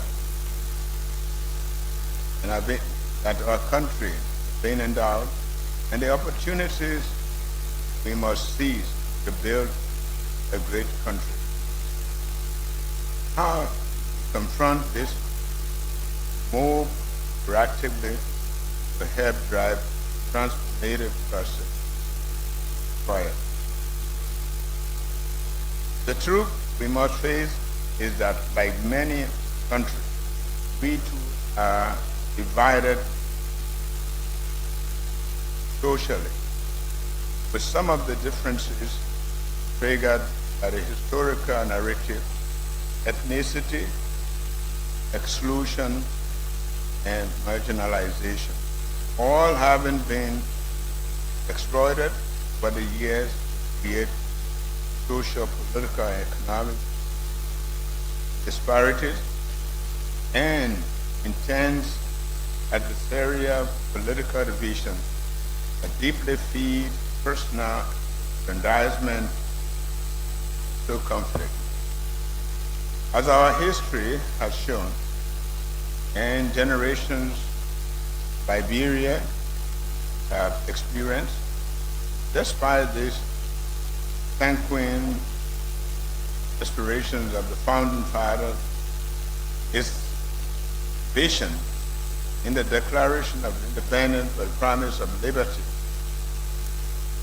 in the most grinding oppression and deep degradation suffered in the United States, and with every one avenue coverage effectively closed. It is counterintuitive that every fundamental thing of our country, the nature of its statehood, to serve at the very core of this vision and create dividend by the society. As it seems now, and for our country, the vision only applied to a few. The descendants of the colonists and settlers class. For class domination, economic and social inclusion, or marginalization of the majority of the Liberians did not end with the 130 years of the oligarchy. It later transformed into a new era of domination by a small ruling elite, made largely of elements across the indigenous and the settlers divide, who sought to maintain the trappings of the old order using the state and centralized system, marginalized people for personal gain. The effect of the perpetuation of an unjust and unequal society by a new elite and their informal network. At the first independent republic in Africa, Liberia was hailed as a beacon of hope for the African continent and for African diaspora worldwide. However, as seen over the years,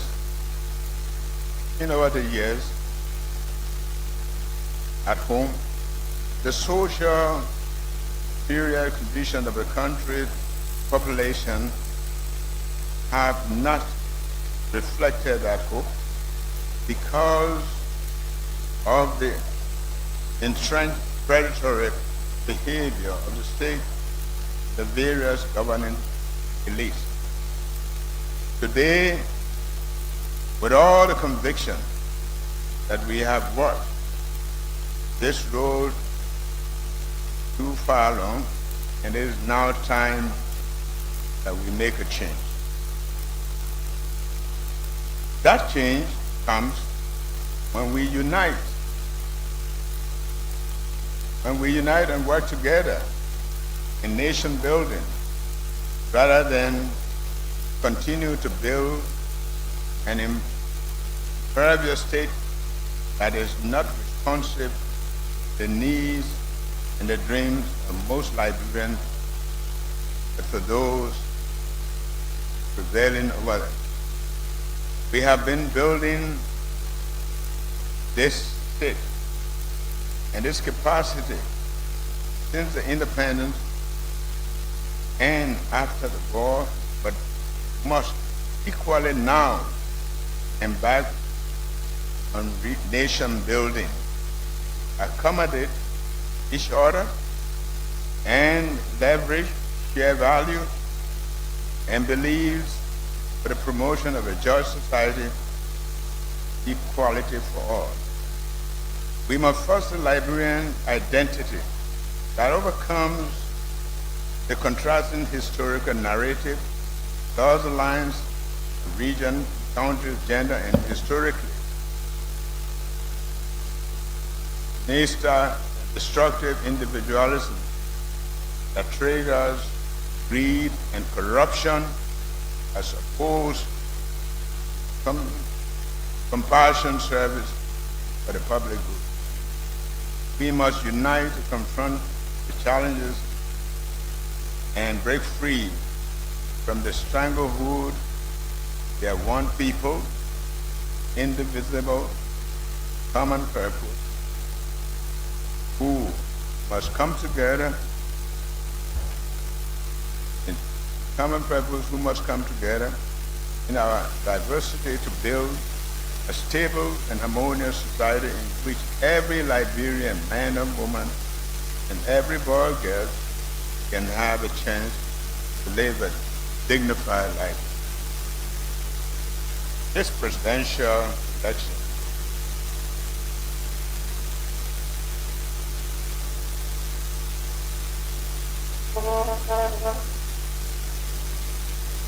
presidential election was hard fought and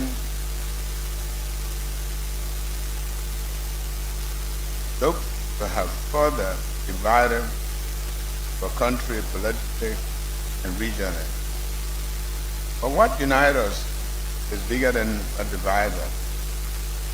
Therefore, extending the hand of cooperation and peace to many political opponents, knowing the common bond between us, Liberia, and the need to harness its potential of the people. As I said, we must work together or fall separately. I am therefore assuring all Liberians that whether you voted for me or not, party affiliation, country, religion, gender, and region, socio-economic status, there is no contest between us now. The so-called Green Liberia and Blue Liberia, Southeastern Liberia, and the North Central Liberia. There's only one Liberia that we are all seeking.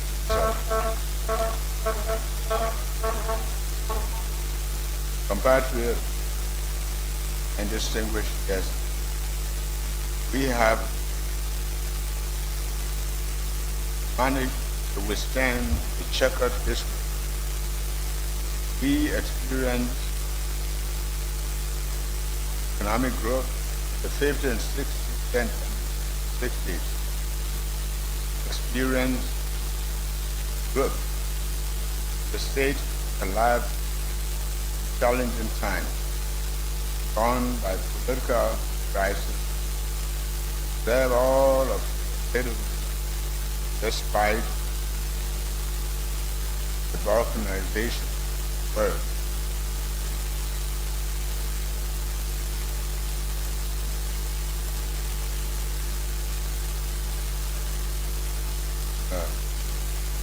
And you have to respect the world. But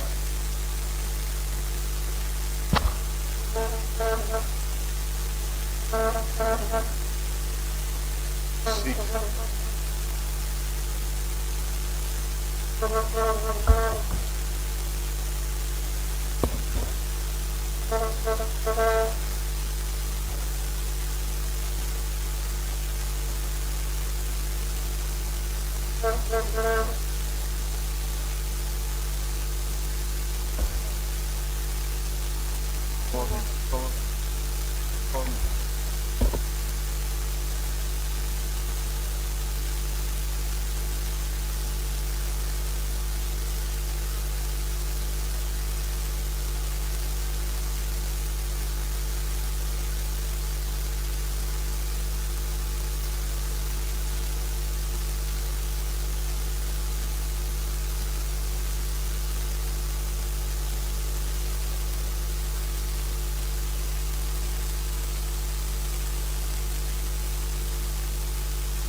legislature will be in order. The legislature will be in order. Have your seats, please.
LNTV, in collaboration with other television networks around the country, brings to you live a comprehensive coverage of the historic inauguration of His Excellency Joseph Yuma Boakai and Jeremiah Gbankun as President and Vice President of Liberia, respectively.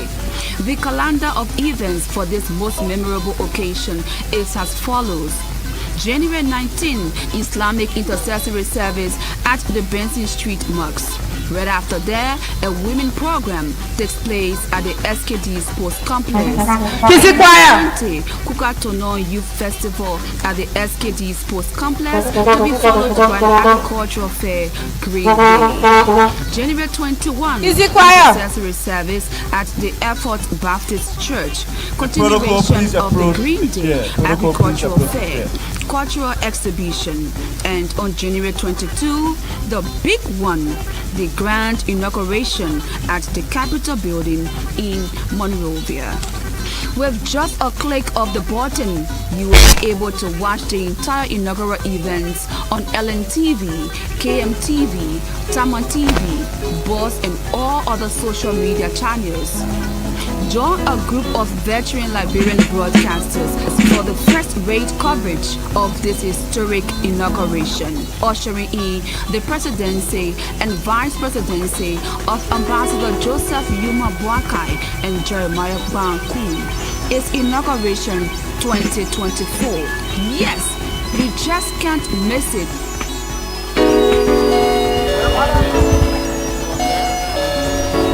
I want to look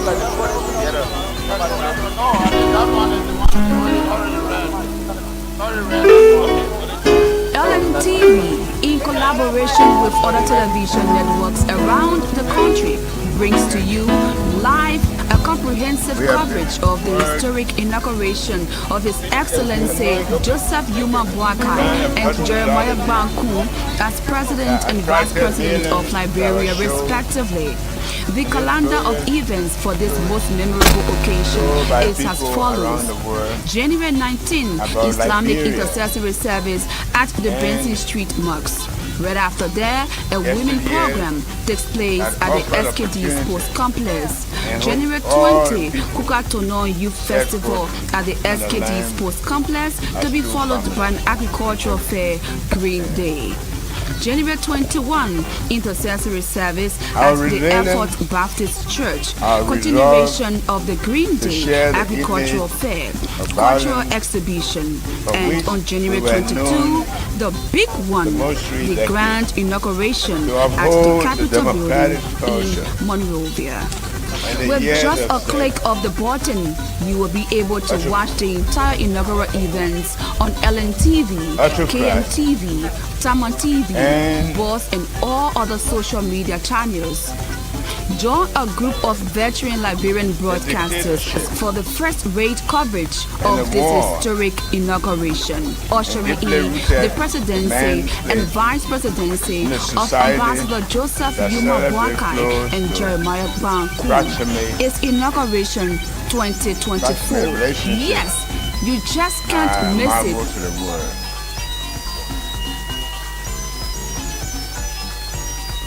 Today, history has given us a moment that must share LNTV, in collaboration with other television networks around the country, brings to you live a comprehensive coverage of the historic inauguration of His Excellency Joseph Yuma Boakai and Jeremiah Banku as President and Vice President of Liberia, respectively. We are a country facing challenges and threats of some of which are existential. In the recent past, we have had war that left us in the wake of drought and the lives of destruction of our country.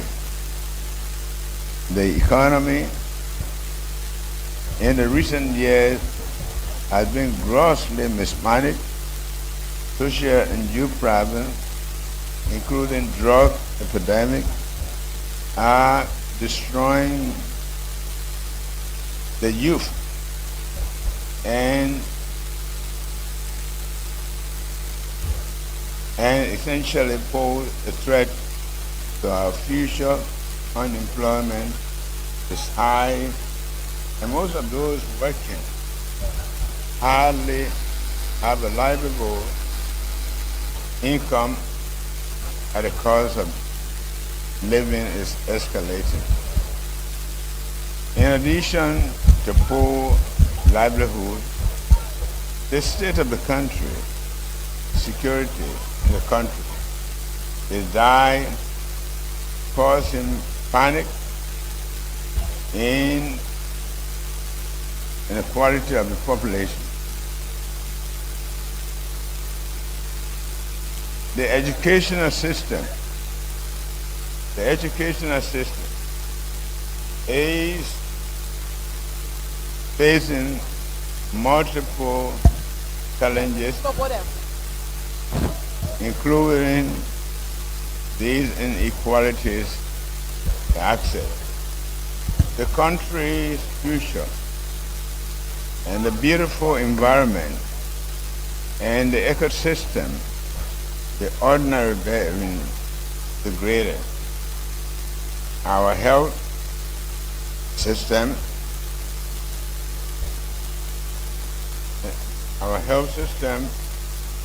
is suboptimal in diversity to the three people, limited access to food and undermining the country's food security. While poor, limited, broken, and non-existent infrastructure in the past of the country, they undermining the growth of our country. With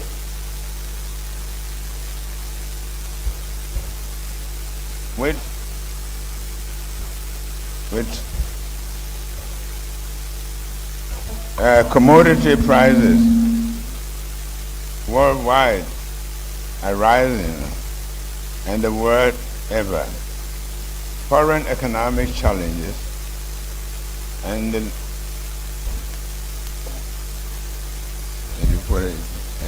becoming even more acute. We are confronting with a menace of corruption. Why countries to eat away all the core of our society and at the core of our social fabric. We face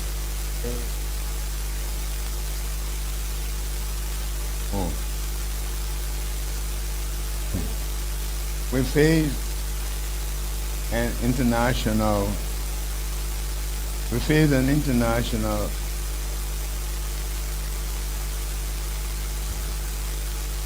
pandemic, and terrorism always evident in the horizon. And these challenges, we have made some progress, especially for the war extermination. During several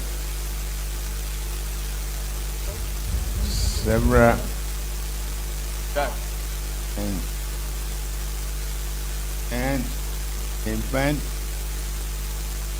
present.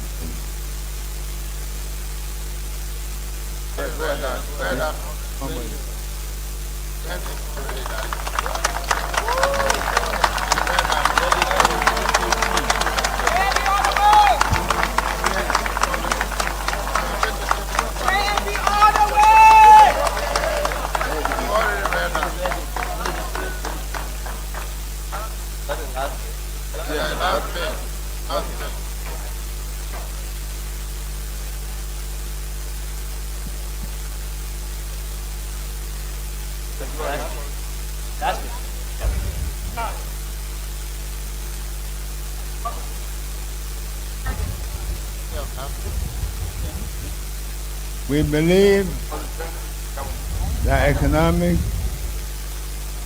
freedom, the will and transparency of each order and order that something will help the country.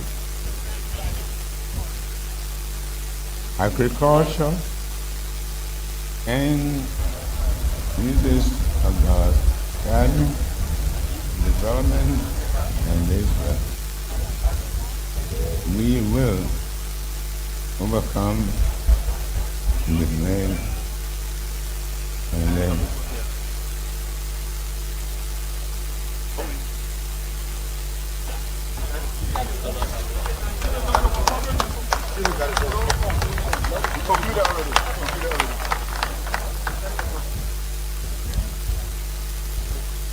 Wanna go? Caleb. Can we bring the lemon? The lemon come in. Yeah, come here. Down and what you make happy. Bring something. Bring something.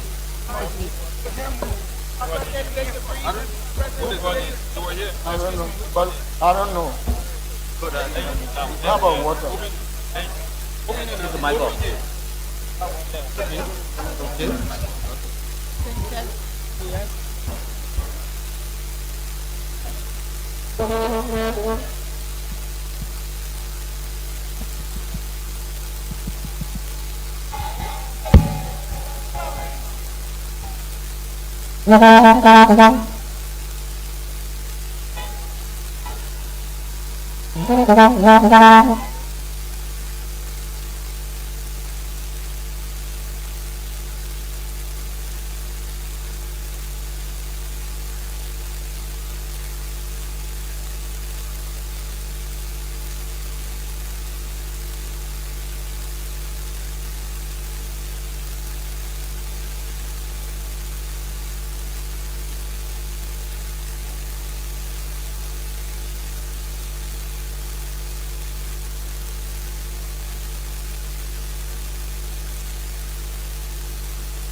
Kissy choir, Kissy choir. Kissy choir.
members of the legislature will take their seat. Please be seated.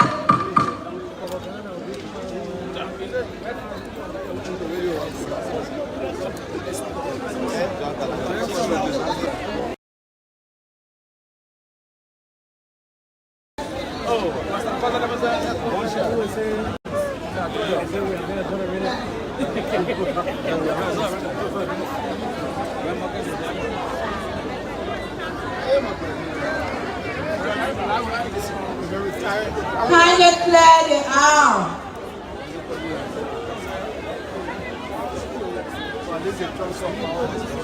Oh, that one is finished. Now the guys then now have to learn just and I want to should go to the police.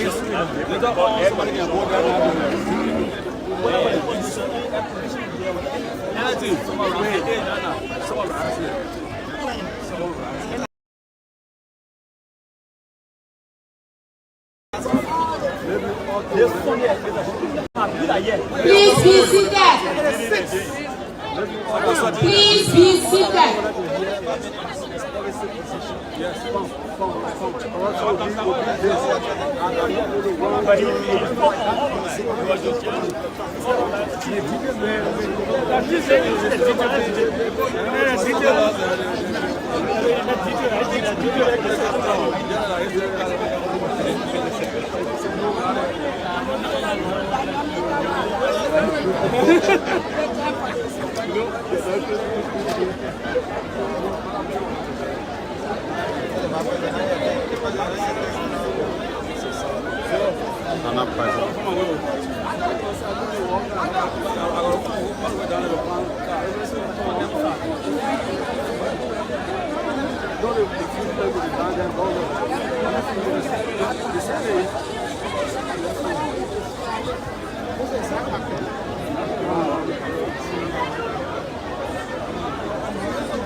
Please clear the